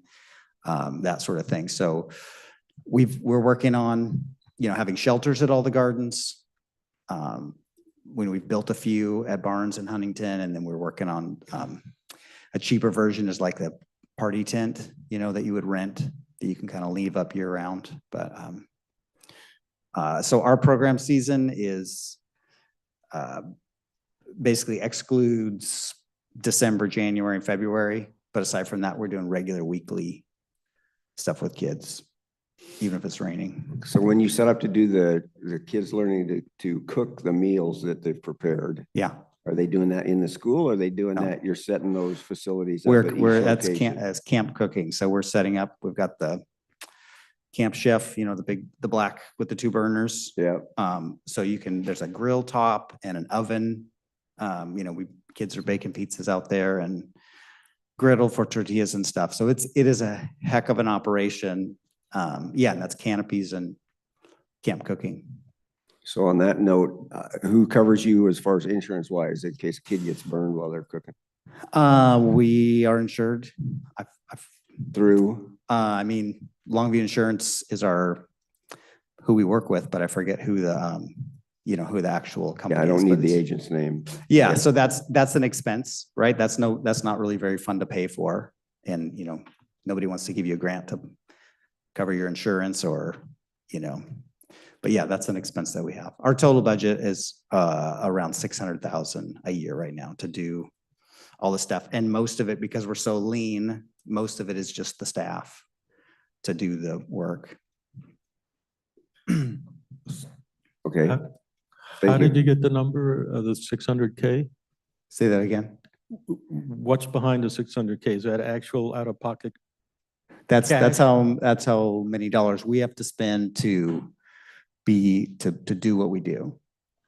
So again, that's actual cash that gets spent. What? Some people say, well, we had 300 volunteer hours at No, that's yeah. real money. Yeah, that's real money, yeah. And we just are limited, you know, people donate here, we do fundraisers and stuff, and people are very generous, but there are limits there, and there are limits to grants, and we're just bumping up against those limits and trying to figure out how to keep the thing going, yeah. So where do those funds come from now? I mean, we just had a big fundraiser, big like farm to table dinner for 220 people a couple weeks ago. That net was like 50,000, 55,000, I think we made that night. We do the online Give Big, Give More 24 thing you see all the nonprofits doing. That's like 60,000. Then there's just, sort of begging people for money. That's local parents and businesses? Yeah, a lot of local businesses. And yeah. And then there's some grants, local, Healthcare Foundation, Price Foundation, J.H. Kelly, Jamie's Environmental. We have gotten some, a couple times we've gotten federal USDA has a program called Farm to School. We've gotten some of those dollars. We're in one of those grants right now that's like 350,000 over 3 years. So that's helpful. But once that 3 years over, you're not necessarily going to get that grant again. So now you have that hole in your budget. In the interest of time. Yeah, sorry. Okay, move on. Did you have another question? I'm not sure that I understand where is the line where do you get too big? I mean, where are you going to chop this off at? So that basically, if you keep going out and getting more and more funds, I see you just growing and growing this. And I don't see that. I do agree with the goodness of the program. Yeah. But I don't see that it running away with, now you need 300 to 500 volunteers, or you have that many. Are you gonna have to double that next year? I mean, at what point do you say this is a program that is X number of hours and X number of time, and you chop it off rather than trying to keep growing it bigger and bigger? If you got 160,000 square feet of growing space now, where's that gonna get to? At what point is that too much? Right. I think most of it, we've been growing and asking that question. And I feel like we're just sort of have arrived, at that square footage is not going to change. And we've cut our programs to where we're doing sort of what feels like, the lowest thing to do. We could cut the cooking program with middle schools. We cut that garden club. There's more cutting we could do, but we've already done a lot. But I feel like we're there. And yeah, I feel like we're at that point, and I feel like we are understaffed. So, garden coordinators, one person is in charge of doing this work at like 3 or 4 schools. And we could use another person, but we've been running at this level for a couple of years. So, and this proposal is not about growing anything. It's just about helping us keep the doors open, which is not, like I said, an attractive thing to fund. Okay, thank you. Thank you. Yeah, I appreciate Lorna, those questions. I see you. Yeah, that's okay. Couple quick thoughts about the volunteers. I'm next. So I get my seat up twice now. I've sat on local sports boards for youth sports, and I understand the issue of volunteers. There's, we might have 1,000 kids playing and it's run all on volunteers. And if a parent doesn't step up to coach, your child does not play. And that's the way it is. That's just, and so I guess I would say it's okay for you guys to say, you know what, parents, if you don't step up, this program's not going to be here for your kids, and I'm sorry. You know, and I'm just thinking about the number of volunteers. There's 20 schools, is that what you said? 20, and if there's 300 volunteers, that's 15 volunteers per school on average. So I guess maybe I don't fully understand like what volunteers and how many volunteers it takes to run it. Or maybe volunteers are like, I'll volunteer 1 hour a month and that they're counted in that total, and maybe that's not a lot of input, but yeah, I guess I would just invite you to say it's okay. Like to say no, that if you, and I get that it's a garden and I get that it would take That's more the work to thing. get up and running again. I appreciate that. But if people aren't willing to step up, then their kids are going to miss out on that. So I guess in my view, it's okay to say that. I would just. Yeah, we've heard that idea before, and you know, it's interesting. I mean, we're doing, part of getting volunteers is not just like wishing you had volunteers. There's a lot of work showing up to, you know, math bingo night or whatever all the school events, you know, which we are doing, but we need to be doing more of, and we don't have the people power to do a lot of that. So it's like, we need more volunteers, but we're so strapped, we can't recruit, type of thing. But also we find that like a lot of parents, like a lot of our volunteer base is not parents of kids that are at that school. A lot of times they are working during the day when we're doing the stuff. And so a lot of times it's people that are retired or don't have kids at the school, or, you know, just moved here from California and they like gardening and they, you know, think this is important work, and they think, you know, so it's a real range, and we have, and it's like you said, it's so revolving. It's not like, okay, we got our volunteers, now we're set. Like they're always leaving. Yeah, so. Is your Appreciate that. comment on the school gardens? Sure is. Please go ahead. So I got a lot of comments about this. And now everybody, you know, for the sake of time, we'll skip to my conclusion. All right. So here's the thing. You know, you're talking about 300 to 500 volunteers. Anybody up here, anybody that's done any kind of volunteer, try to recruit volunteers, that's impossible number. And I mean, it could go on, but I'm going to tell you this. I've been to these meetings for some years now. Everybody comes in there with their hand out and it's rainbows and unicorns all day long. But at the end, you always want tax money. It's all at the expense of us. You're asking for money from the public, and you shouldn't be doing it. If this is a volunteer organization and it really works, it would work on its own. This doesn't belong in the schools, for one thing, because, and this is the number one reason, our schools are failing the 3 R's, right? Reading, writing, and math. You can look up the OSPI report on any school in the state. They're all failing. Kids are at 20% in math. They ain't got time for this. They need to, you know, it's like you say, they're teaching a bunch of other crap in school. This just is more.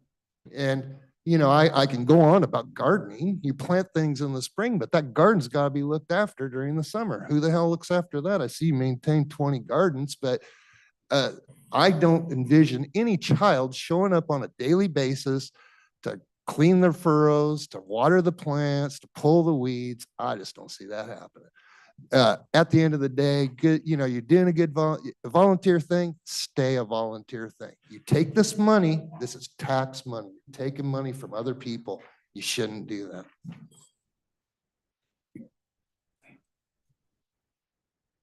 This also about the. So I'm not going to talk about funding. What I'm going to talk about is the expectation. Gardening is really a year-round effort for all of us, is that just harvesting and cooking is not the end of it. You have the residual products that either you throw it in the garbage can or a true gardener goes into the mulch beds. You have mulch beds to turn through the winter. You have other things to do. I was raised in Eastern Washington. You take the leaves that are out there. If you put leaves, a foot of leaves over the carrot beds, you can harvest carrots all year round out of there, along with the angleworms and things together. That's a kid's experience to go in and see the angleworms in with the carrots, and you don't have to put the carrots in some cold storage, or it takes care of itself. So I'm just saying, I'm hoping that your program part of it is the education of true recycling starts with using the biodegradable stuff and mulch beds, et cetera, et cetera, et cetera. So I know you got your prime times through the year, et cetera. So I'm just saying, I haven't read your program, but I'm hoping it's viewed as an education in year-round recycling as well as the harvesting. Yeah, I appreciate that very much. And that's what we're doing right now. I was at 5 schools last week. And we get partnership with City of Longview. So we're getting truckloads of their leaves that come out of the parks, and we're doing this much leaves on top of the beds and all that stuff. And then about the time we're done putting gardens to bed, it's time to start pruning grapevines. In January, we've got 250 grapevines out there. Fruit trees are a lot to prune. We got 250 fruit trees out there. So yeah, I would. March, you're starting, your start's already. Exactly. Yeah. Yeah. Winter is not a break. Yeah. Yeah. There's more than you get out of that book. Well, and I'd like to reinforce that you use math, you use biology, you use working with others. There's so many pieces of the educational curriculum that will be utilized in a garden program. I've seen it. I worked in the schools with Ian. He worked his butt off. I'm gonna use that word. He worked so hard and he's done it for so many years. He's proven to me that he can maintain a program and he knows how. And if he gets ready to quit, I am confident that he will provide someone that won't just be a government person, but that will be a caring person.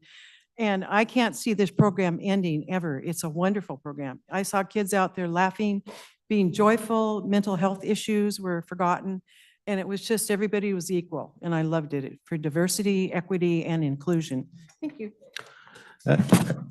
Actually, that reminds me of a couple of points. Ian mentioned how happy the kids are to be out there in the garden, and no question that is something I can easily see, because a classroom is yeah. NUMBING, 9 month, yeah, numbing. Anyhow, you got that. That's point number one. Point number two is something I alluded to with Ian just a little bit, is there's a difference between having a plantation, like 250 grapevines is closer to a plantation by my minimum standards. But I am also interested in the educational aspect of the technology, the science, the taxonomy. This plant is like this plant, why? And if you feed this plant phosphate, you'll get negative results. If you feed it nitrates, you'll get positive results. Those are all things that kids could learn in a program by osmosis, because they'll just fun little experiments, and they do play in something that is seasonal. So if you have a plantation, you do worry about a year-round thing. And I don't know what the emphasis is and what it should be. I'm just saying there's the absence of the other concept of there's a whole science behind that. You tell someone you're going to learn science today, and for some reason or other now they'll shut down. But if you tell them, what do you think? This vine is going to grow faster than this vine, and all of a sudden you got a contest on your hands, and they all learn. And anyhow. Just real briefly to that and to the taxation as theft, fellow back there, just the idea that, and we hear this with schools, like, should we be taking the time where kids could be in their desks, doing the math, doing the stuff that they need to do to pass, to pass the tests, or should they be out in the garden? And is that time in the garden taking away from that academic learning? And what we've seen and what other studies have shown and people in the districts know is that having kids that are engaged in learning, they're excited, they're the lights on, and they come back into the classroom after being out in the garden, and they ask them to write, about your 5 senses, what did you experience? And because they have these rich experiences, the kids, the teachers get great writing out of them. And you can do math and a lot of that stuff out there. So it's not really like in place of, learning. It's that thing where the kids are doing what they're doing, and they're learning all kinds of new language, also vocabulary. There's a lot of vocabulary out there. So anyways, it's not either or. Ian, I'm curious, how often does each class visit the garden? Like an average fourth grade class, are they there once a week, once a month? Yeah, so our, so we, you know, if schools wait for us to come around, it's not that often. You know, we're lucky to get to an elementary school, you know, or to one class like 5 times in a year. But what we're doing is we're handing off, you know, homework. You know, here's your garden homework. The teacher's out there with us, so we're basically training the teachers. And so once we leave, then the teachers are coming back out there, checking, you know, how are the peas that we planted, how are they growing? They're doing that stuff. They know how to smell the rosemary and taste the kale, and they know how to, you know, they're learning more about the garden. But that is not a set thing. That depends on school climate, that depends on the principal, that depends on individual teachers, priorities, workloads, like all that stuff. So I actually don't have that number, but. Do you have maybe just an estimate? I mean, just given, I used to work in the schools. Yeah. I get what's put on a teacher's plate. Yeah, exactly. What, on average, like, and maybe you don't even know that, how many teachers follow up and are taking their kids out beyond the 5 times that you might see a class in a year? Do you have an idea? I know that's a big question. That is a big question, and I think it, most is a good thing, but part of that is about, you know, our staff, like which we're dialing in as a staff. We're dialing in, you know, methods and materials, lesson plans, et cetera, for teachers to be able to sort of make it easy, you know, drop those barriers, make it easier for them. But I'm sorry, I don't. I just have I'd one like- little comment. One thing, that this proposal is asking for $150,000. And when we first started talking about it on the spreadsheet that Gina provided, and I know it was just, you just plugged in some numbers, it was 50,000. So I just want to say to the board that, you know, that's, you could change the numbers there. Just wanted to point that out. Thank you. I think you made a very good case. I would have loved to have a program like that when I was a kid. I was a gifted kid who was always bored in school. The chance to go out and be invigorated, go out, get some fresh air, do something productive, learn about things that I'm actually going to remember. These kids are going to remember how to do this, how to be self-sustaining. Because one of the things that we don't teach enough is how to take care of yourself, how to provide for yourself intelligently. And this is a way to do that. And I absolutely think it's a wonderful program. You've made a very good case, and I hope you go forward. I don't see a problem. And the fact that the curriculum is failing has to do with the way the structure of the school is, not the garden programs. You can't blame the garden program for failing kids. We have to restructure that also. Thank you. Thank you. And just for clarification, I don't remember if it was Commissioner Mortensen or Commissioner Weber who mentioned that a pilot, or maybe you, that you said the pilot program would make it more, that it would not be something renewing every year? Is that what I heard? Right? A pilot program would be a proof of concept, but as I mentioned earlier, I don't think there's anybody here who thinks the concept is unproven. Gotcha. So, so I think I remember happy there. A question I would ask is, school used to have a shop, home ec, band, and all those things I think are no longer available typically, at least not inclusive. If it exists, it gets extra money from the parents. Less and less, yeah. Yeah, especially at the lower grades. I mean, you know, high schoolers have, the high schools around here have ag programs, you know, in a greenhouse and that sort of stuff. But before that, a lot of that stuff is, not there. Yeah. So I think that ties into maybe a picture that says, why aren't the schools your best pals here? And they are as long as it doesn't cost them a dime. They are as long as it doesn't cost them any time. And that's really cheap of them. And so they fail at the 3 Rs, they don't succeed at anything. The only success is what you're presenting. So let's do one more comment if it's related to the garden. Oh, It is. My question is, right now you're asking for 150,000 and I think all of us agree that this is a wonderful program. And right now you're asking for 150,000, but your yearly budget is 600,000. So as costs increase and grants dry up, what is to stop the county commissioners for being responsible for this program into the 500,000, the 750,000 that it's ultimately going to become? And so is there a succession plan in place to cover these costs without coming to the county for all of it? Because eventually I see the county going to be responsible for all of it if the program is going to continue in the long run. that's a very good point.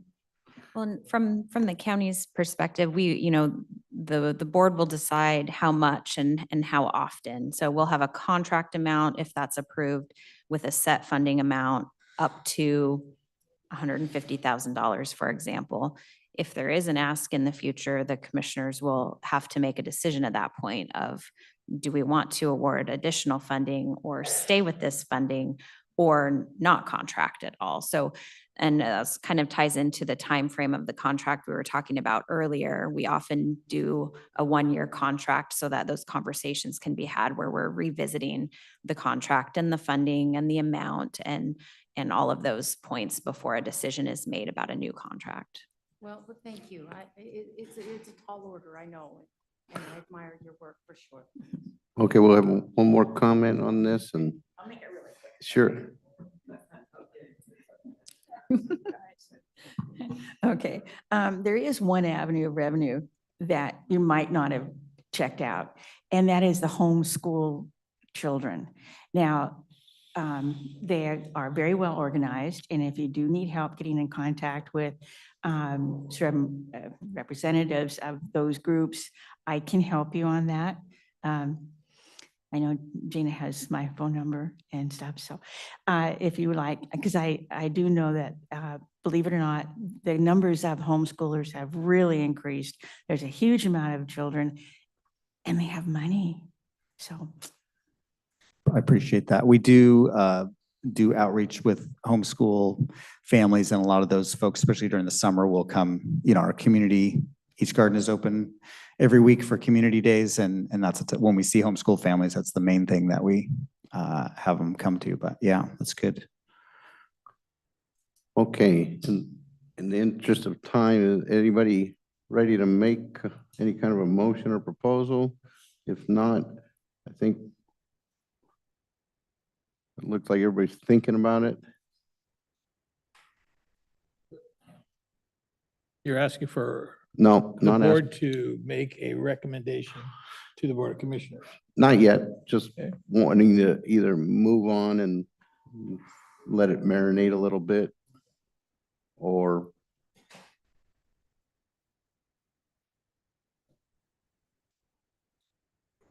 Okay, I'm going to be brave here. I think that overwhelmingly, there's been support for the community gardens.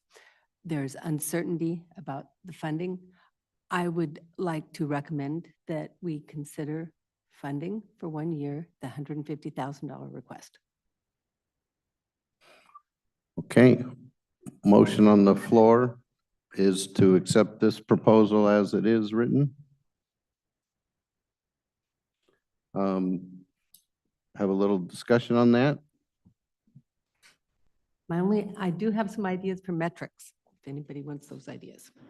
Yeah, I think it does need to have some metrics. I had wrote a note that they should have some kind of report every quarter or twice a year, something like that.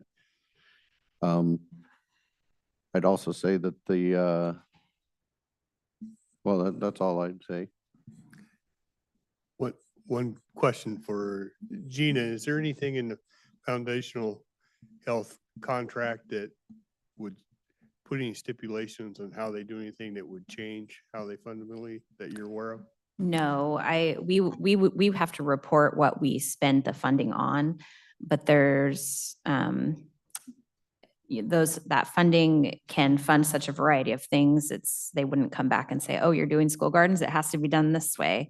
I don't see that happening at all. Okay. Question for you, Gina. Is that the bucket of funds that we have not spent in its entirety in previous years? Correct. Yep. Yeah. Those are the ones they like to beat us up over, that we've returned to the state.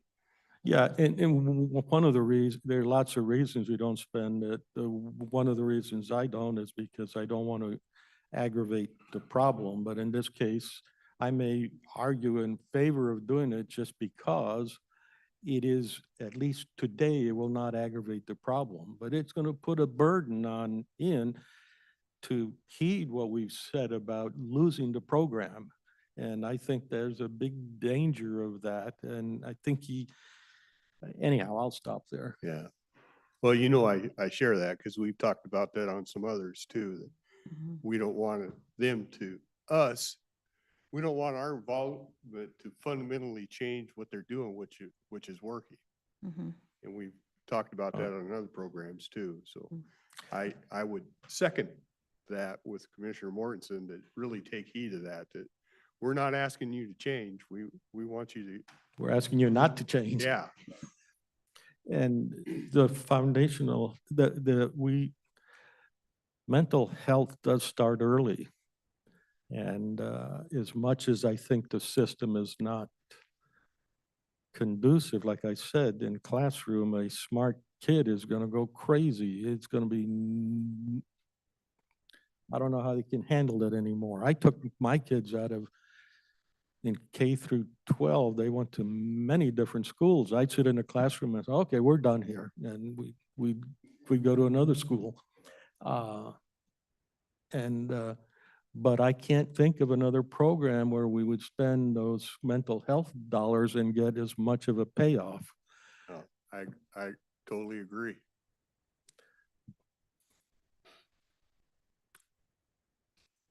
Well, should we put it up for a vote? Okay, motion on the floor from Karen is to accept this proposal for $150,000 as would be a recommendation to the commissioners to approve that. That'll be back to you. And well, let's take a vote. All in favor? Say aye. Aye. Aye. Aye. Opposed? Abstentions? Okay, Commissioner Mortensen abstains, and I guess the motion carries. Okay, congratulations.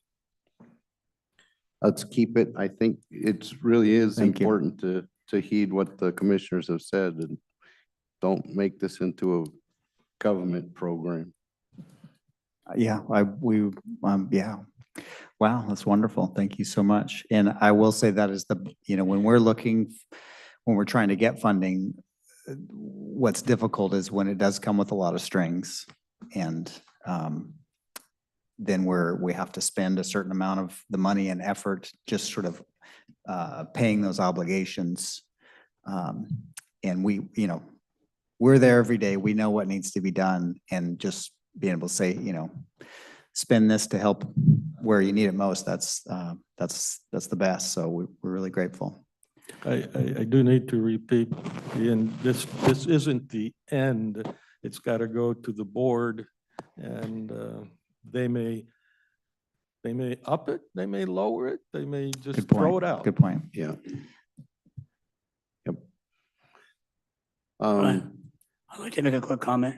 Quick comment. I just want to, as a member of the public, thank you for your patience. It was quite a grilling, and you were very gracious about it. Appreciated that. You got a lot of information. Thank you.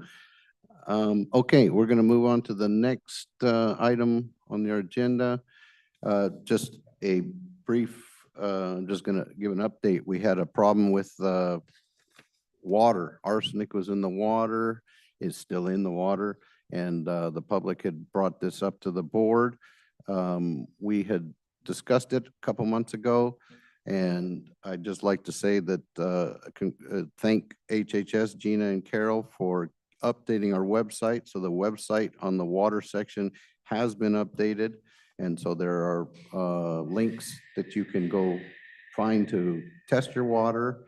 And I just like to say that the board has responded and fairly quickly. It only took us a couple months, which is pretty quick for government. Careful now. So that's that part. And then, did you have a question on the water? I do. Yes. I'm Kathy Cochran. I am the person who has been really pushing for public awareness of the arsenic in the groundwater in the Tootle area.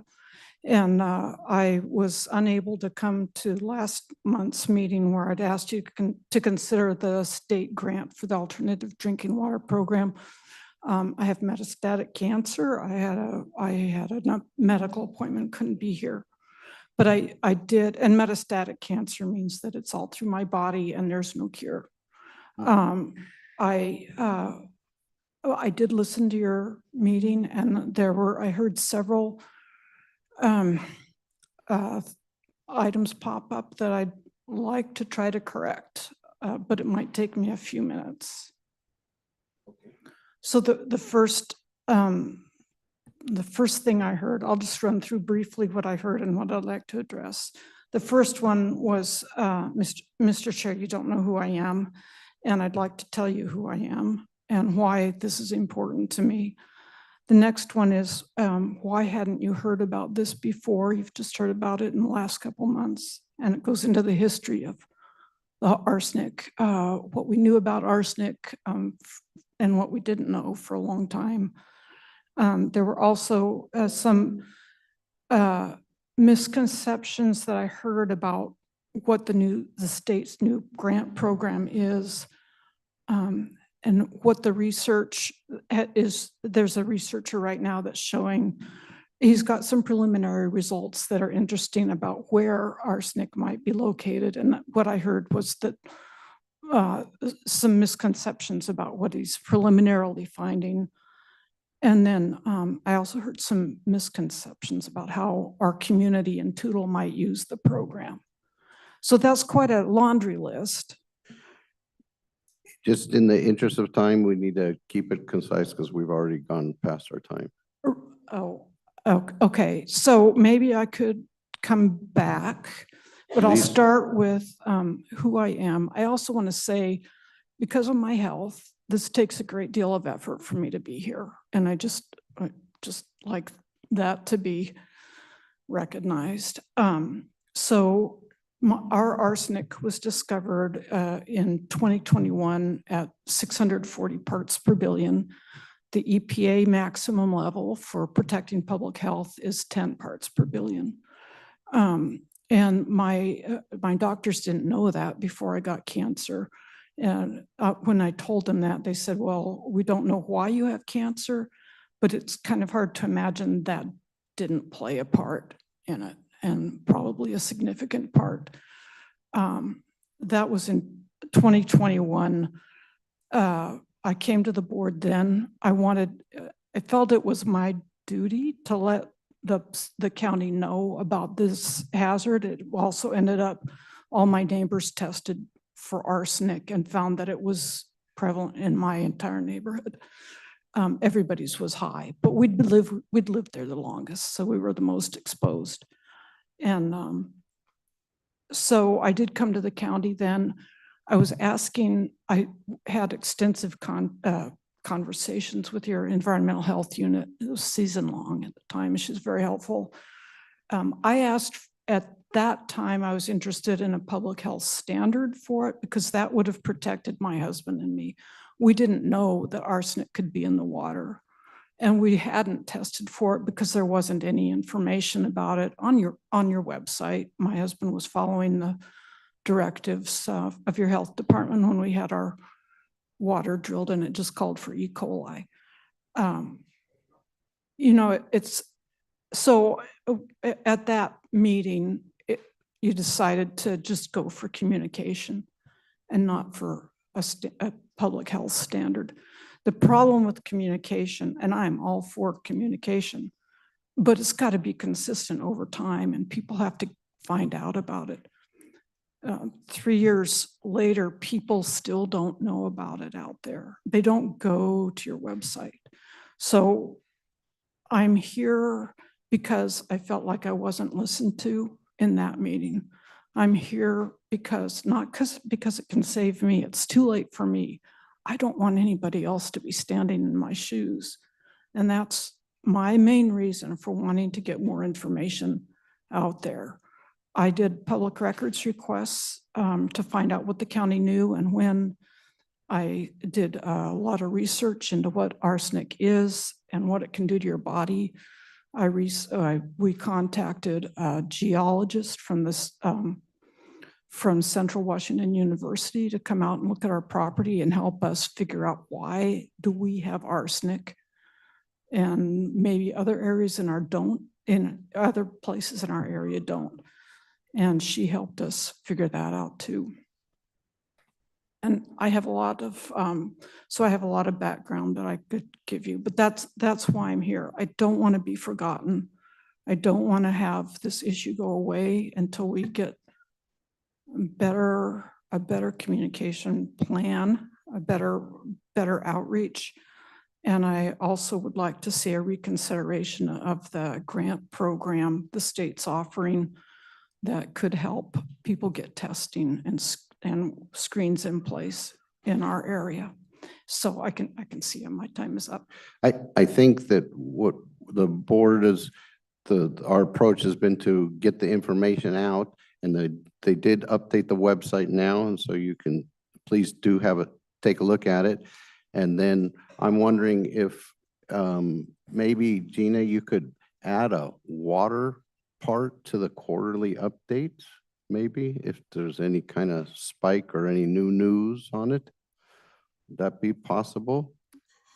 Spike or new news around? Water, arsenic, or just water, the quality of the water? Well, we as she mentioned, we required testing for bacteria, but not arsenic. So we wouldn't be able to report back on.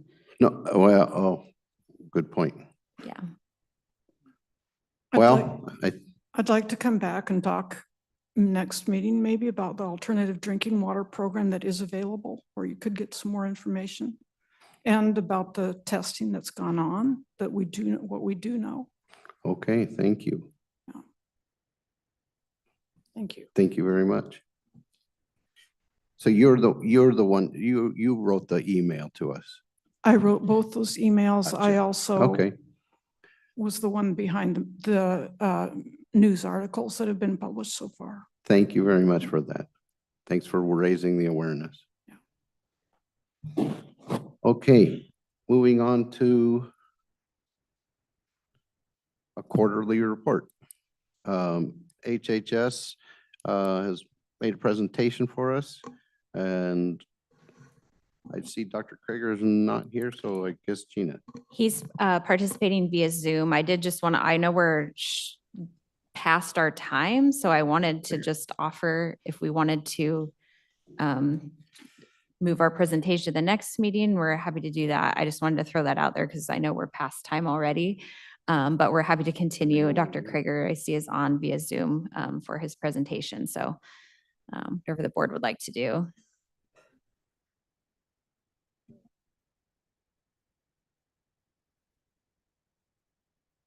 How long is the presentation? I can keep it brief. It's only like 6 slides, so it shouldn't take Yeah, long. let's go ahead, Dr.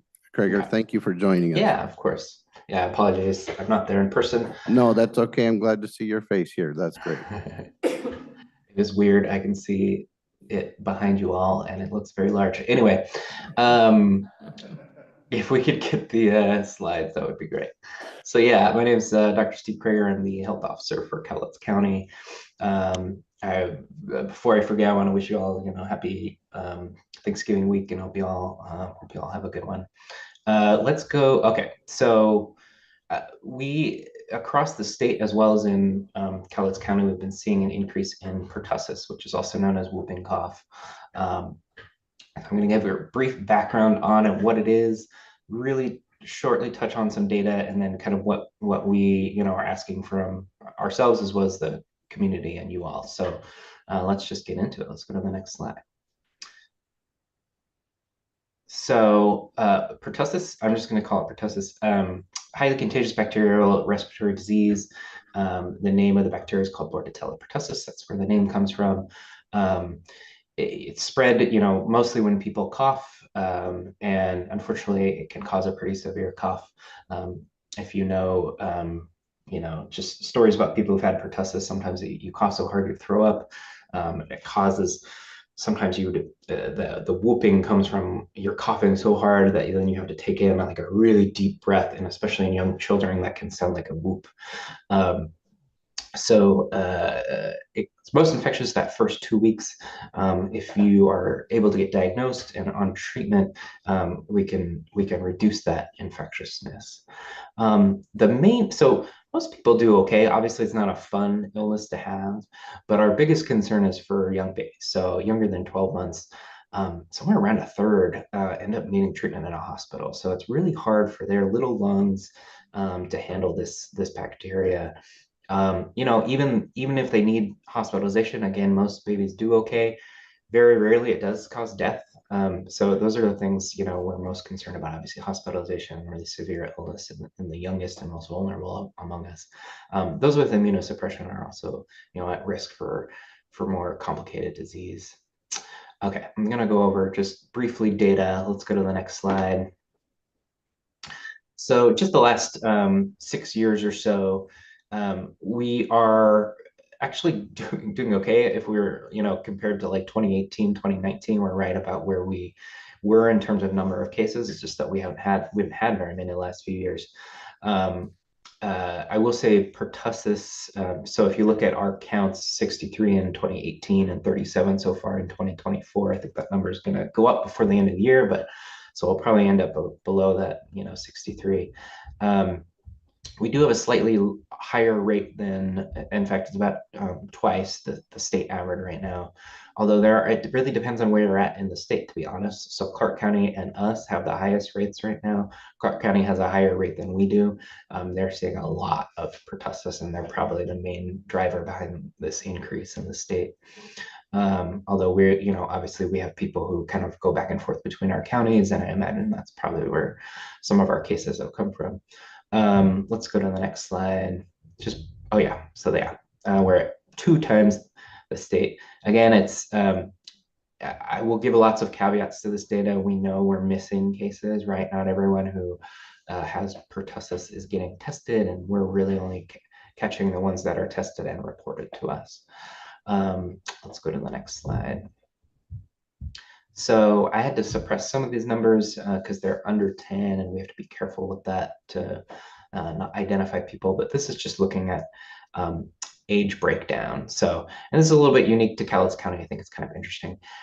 Most of our cases are in our high school age kids.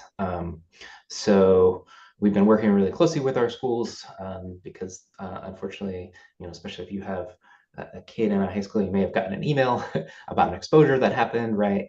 That's where we're seeing the majority of our cases. And you can see that those gray bars are the rate among the state, and then the red bars are Cowlitz County, and we just have a lot higher rate in our high school rates. In the state, the highest rate is actually among kids under 1. We thankfully haven't had a huge number, although we have had some. So let's go to the next slide. I know and this is pretty much it. So the main message for the general public, the main message I want to get across is think about getting tested. So any young baby with a persistent cough, it might be pertussis, and maybe you can catch it early enough and prevent, get treatment started, and we can prevent a more severe illness. And then I really do want adults and adolescents to get tested too. And especially, if you've had a persistent cough that's lasting longer than 7 days, I know it's tough because a lot of even just common colds can sometimes do that, right?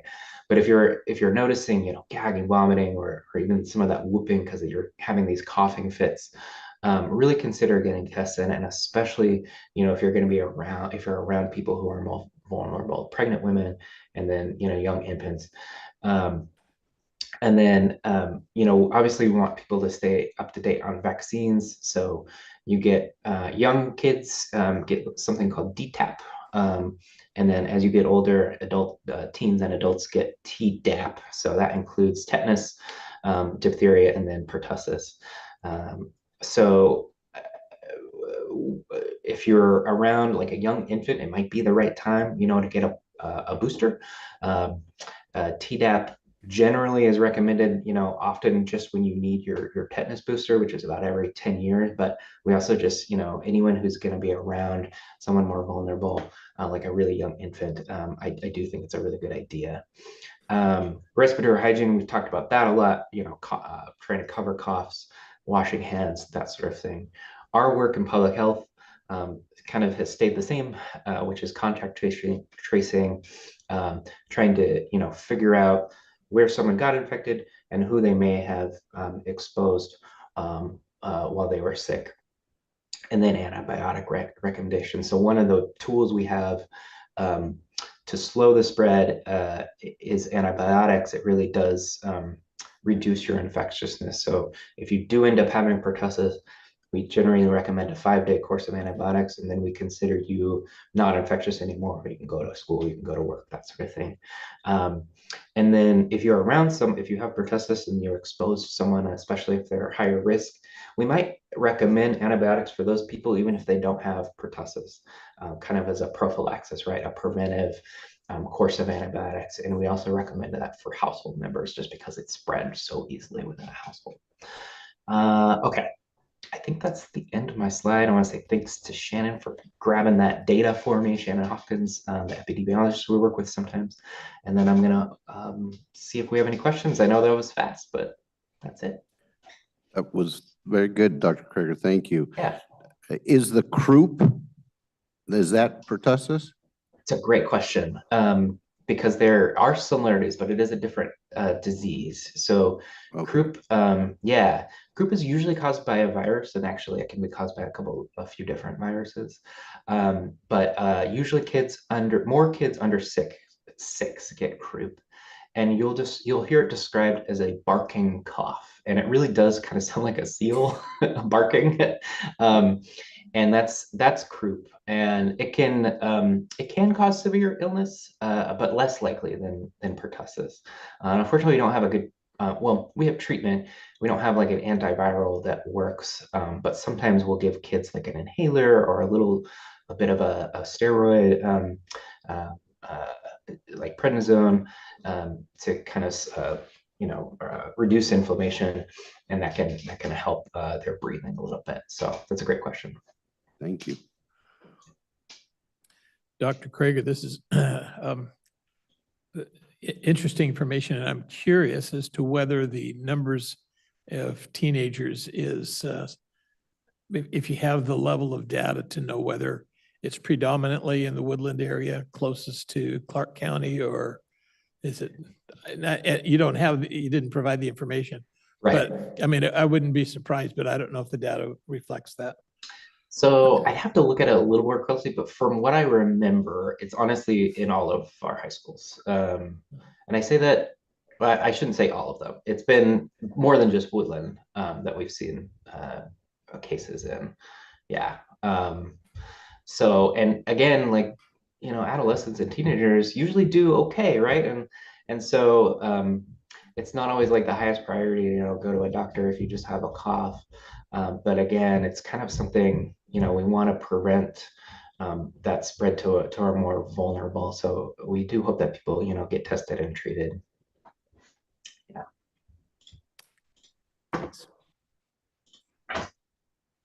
Okay, thank you very much, Dr. Krager. That's excellent. Bad news, but excellent presentation. Thank you all. Yep. Okay, we're coming to the end here. The Board of Health meeting, the next meeting is on the calendar anyways for New Year's Eve. And so I've went ahead and canceled that unless there's any objections to that. So, so this will be our last meeting. And I'd just like to say that I wish Commissioner Mortensen and Commissioner Weber the best of luck on your new ventures and pursuits next year.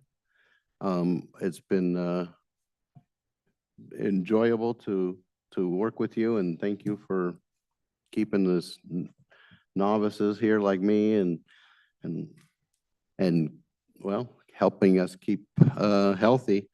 Did you have some more comment on the public comments?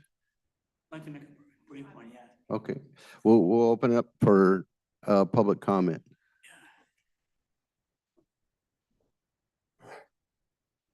Open it up so I can read it. It's prepared. Okay. Thanks for your patience while I set up here. Just take a moment.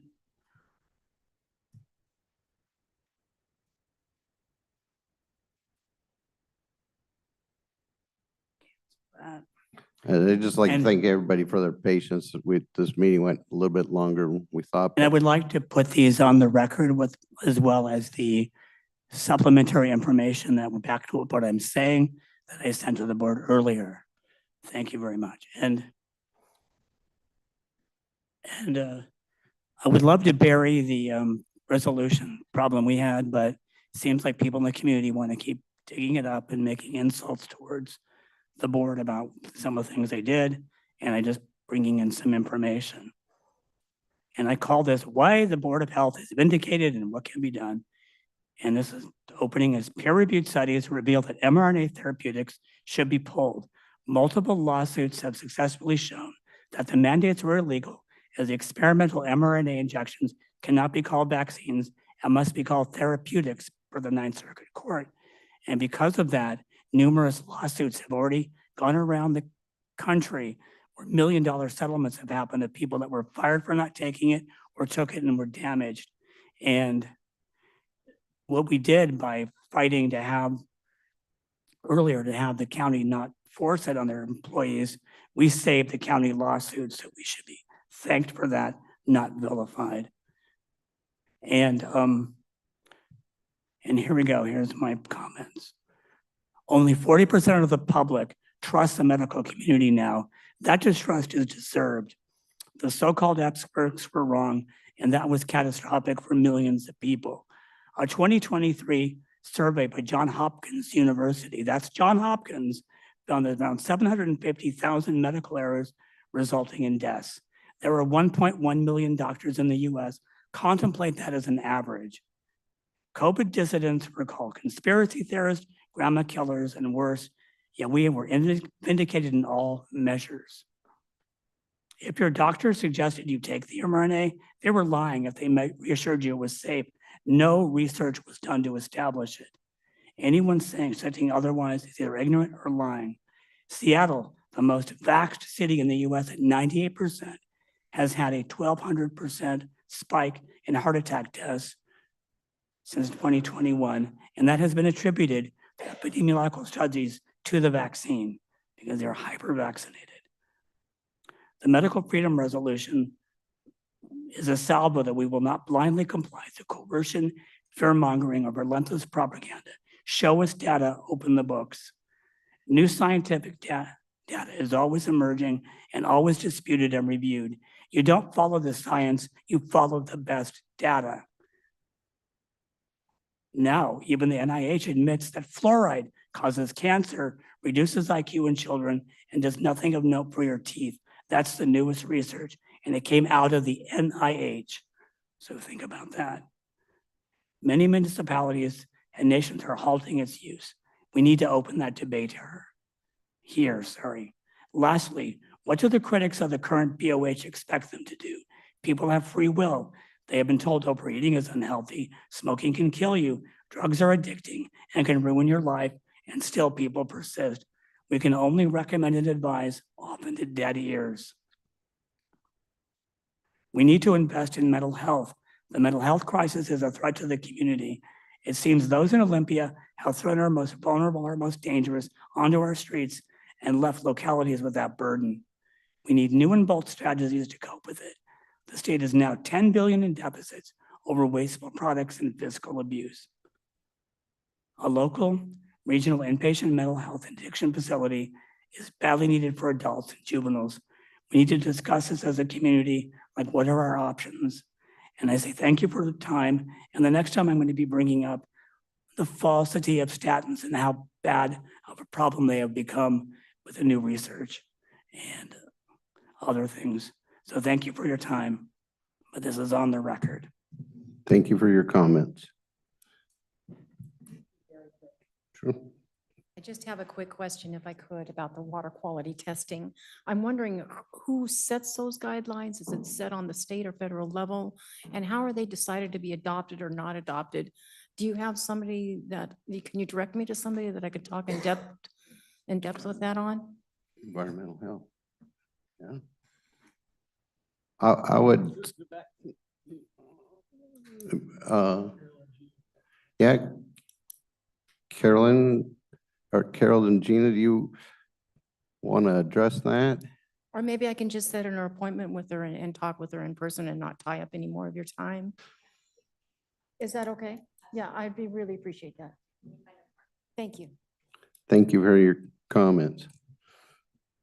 Okay, with that, sorry we went a little late. And again, Commissioner Weber and Commissioner Mortensen, wish you good luck. We'll miss you. And I wish everybody a happy Thanksgiving, good health, and a happy new year to everybody. Thank you. We'll adjourn this meeting at 11:31.